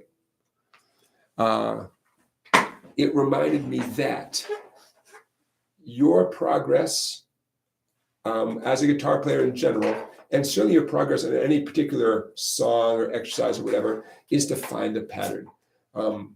Music is full of patterns, and on a song-by-song basis, it's up to us to find those patterns. Or in terms of, to connect this with a circle of fifths, it's important to know these patterns that exist out there in the musical universe, and they exist for you to learn about and uncover. So the pattern, for example, of the fact that the A major scale has 3 sharps, the pattern that sharps get added. First class ghosts don't always eat babies, F, C, G, D, A, E, B, patterns. So this word, observing meaningful patterns or images in random patterns. It's the word of the week, pareidolia. Of course, that there's nothing random in music, right? Not really, certainly in composed popular music, everything is there for a reason, but it's up to us to find those patterns. So one of my parting words today is, the sooner you see a pattern in whatever you're pursuing musically, the sooner you'll make improvements, So I'm encouraging you to look for patterns and recognize them consciously, as opposed to what a lot of us do, which is work at something and get better at it, and maybe even master it without consciously realizing what you did. You didn't just move your fingers a lot. You made sense of something. So I want you to give yourself a pat on the back for I figured it out. I found the pattern. Yes, your fingers might have become more flexible, faster, or whatever. But looking for patterns, identifying the patterns, giving yourself a pat on the back when you find the patterns, all valuable stuff. Sometimes the patterns are really obvious. Remember, Stand By Me, right? Stand By Me is same 4 chords over and over again. But that doesn't mean there aren't other patterns that you can observe as you play the guitar in a song. You might observe, you're playing Stand By Me, you might observe that there's a pattern, a D chord. This, by the way, this is my weapon of mass instruction. Get it? My guitar. Weapon of mass instruction. Okay. I'm proud of that one. I thought that was pretty good. There's a pattern in Stand By Me that I'm going to point out here. Anything that we call a D chord, such as a D chord, right? Moved up 2 frets, the new name is an E chord. D, E. Well, that's a pattern, right? And notice how I said that. Anything that we call a D chord. There's other ways of playing D all over the neck, right? Anything that's a D chord. I'm on the 3 treble strings. First string 5, second string 7, third string 7. Take my word for it. It's a D chord. Why would I lie, right? Well, now you know the pattern. Anything that's a D chord, move it up 2 frets, now it's an E chord. D, E. Okay? So that's another pattern that you may be aware of when you learn Stand By Me, especially if you're learning it through my video called the Stand By Me Challenge, So there's patterns within patterns, you could say, right? Okay, so thank you for listening to the word of the week, pareidolia. All right, thank you. All right, ladies and gentlemen, just about to wrap up here. I am scrolling down. North Carolina Fisher says, hey, Jonathan, do you do a free section on your website as a taster? Sort of, yeah. When you click on, the book image, it might even be like a little link down below. It says, find out more and video. Well, I'll tell you exactly what it says.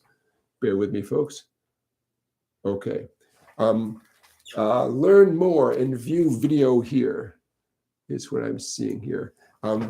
You click on that, you can watch the entire video for free. Anybody, it's me playing through everything, not just in this book, but I'm pretty sure every book. This one, the Christmas book that we covered last time. So we're going.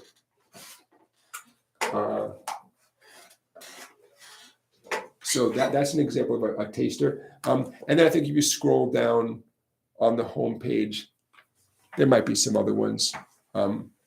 So thank you for asking. What I want to point out is I try to keep the price low for my website. So $10, $9.95, no tax, $10. Take a chance, folks. It's only $10. I mean, you can cancel after 1 month, So I feel pretty strongly there's $10 worth of stuff on the website.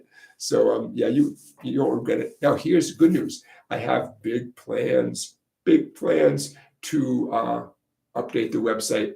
Oh, by the way, that's why I'm broadcasting. I'm beaming to you here from the Connecticut River Delta in my new little. Well, it's not a new space. It's just different than what I usually do because I'm moving on up. I got big plans. So check out the website now because soon I'm going to be changing it in lots of positive ways. The only thing that I think you can't get for free, my hard copy book from Hal Leonard. You can buy it through my website, and I will send you an actual hard copy. In fact, I'd love to get it from me. Don't get it from Amazon, man. Get it from me. I make a couple bucks. To get a sort of a preview of this, I think you would go to the Hal Leonard website and maybe Amazon, and I think they might show you a couple pages to whet your appetite. I love this book. I'm so proud of this book. So much cool stuff in here. Remember that universal riff thing I showed you? If you like that, you'll like all the stuff in this book. I know it's from the last live stream, but some of you might remember the universal riff trick. That is not me on the cover. Although whoever it is has some pretty sexy long hair. And I used to have a Strat, Fender Stratocaster. But anyways, okay. Just about time to wrap up. I'm scrolling down now,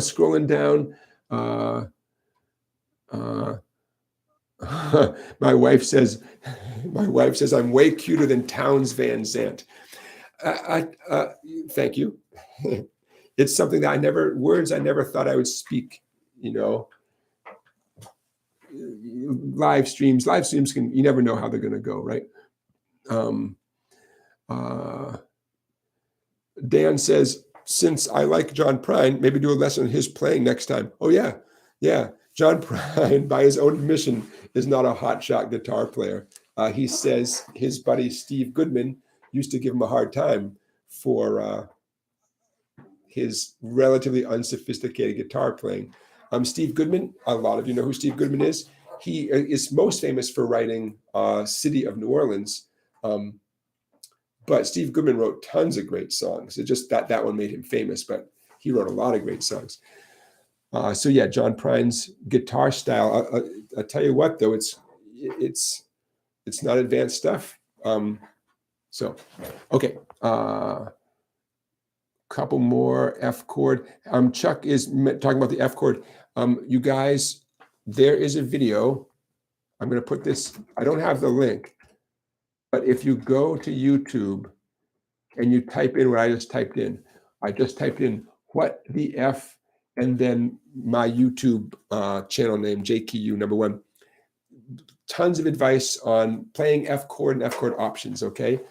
Don't struggle with an F chord anymore. Struggle no more. Let me help you. Let me help you for free. Okay, that's my job.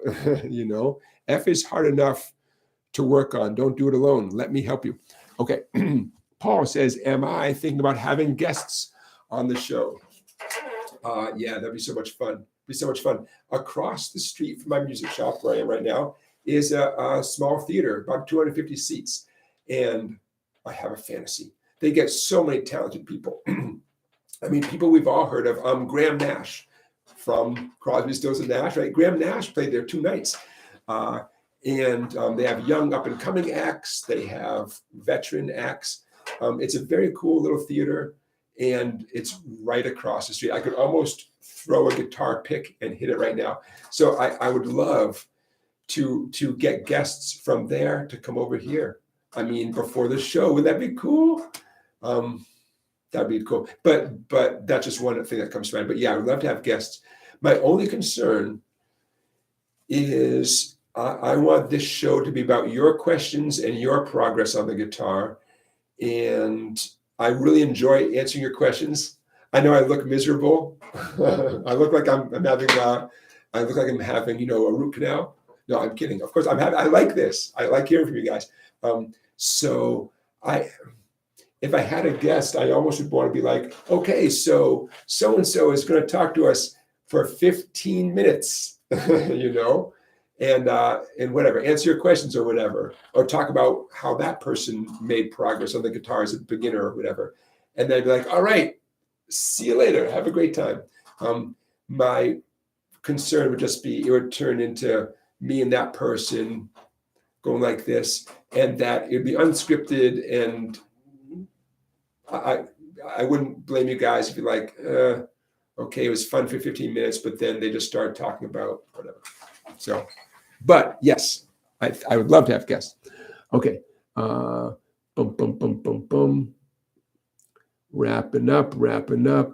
Okay. Good night. Goodbye, everybody. I'm seeing last things. Hey, audiophile man has the right attitude. Love the guitar and love the challenge of learning how to play. You got to like challenges, right? You got to like challenges.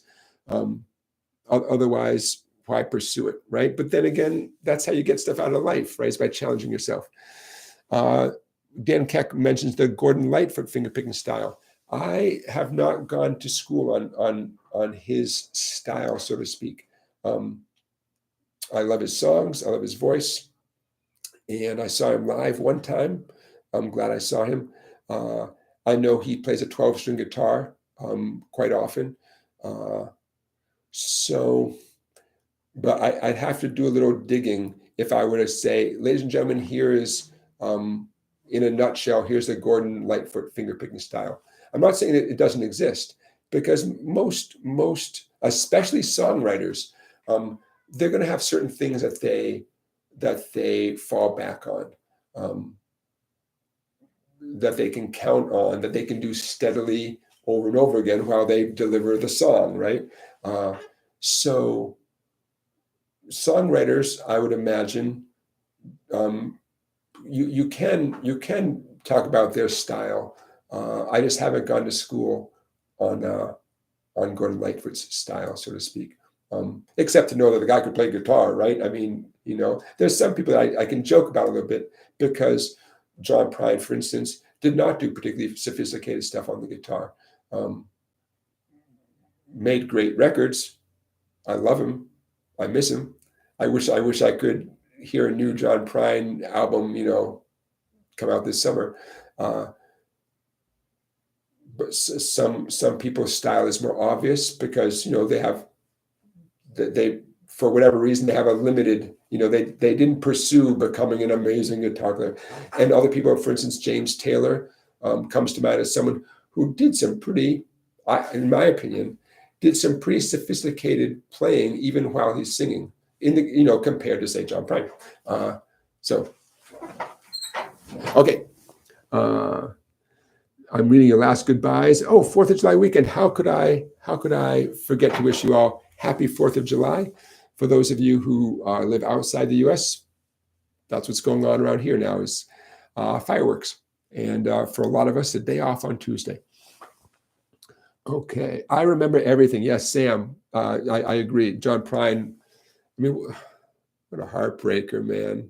I remember everything. It's a beautiful song, and then, you realize it was among the last things that he recorded. Holy cow, man.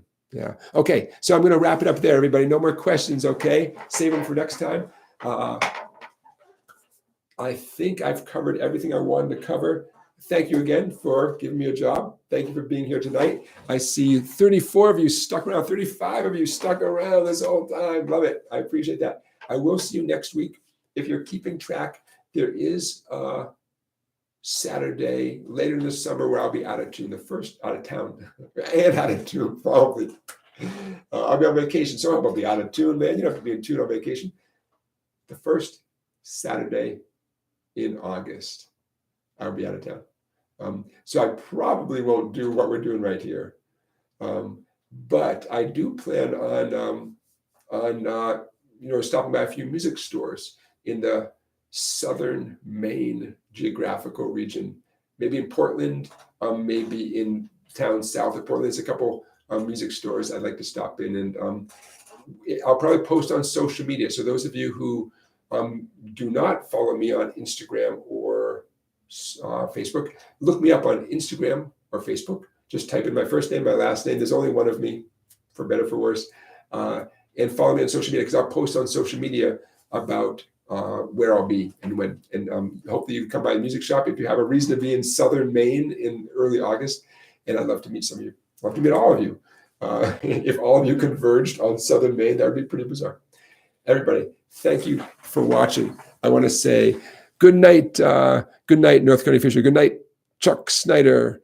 Good night or good morning to some of you, depending. Good night, Moon.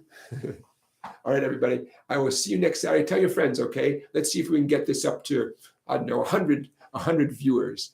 Okay, why not, man? So tell a friend, and I will see you all next Saturday, beaming the signal up to the satellite from the Connecticut River Delta. It makes me happy just to say those words, the Connecticut River Delta. All right, everybody. Good night. Good luck. Play your guitar. Play every day. Stretch your fingers to stay in shape. I'll see you next time, everybody. Take care.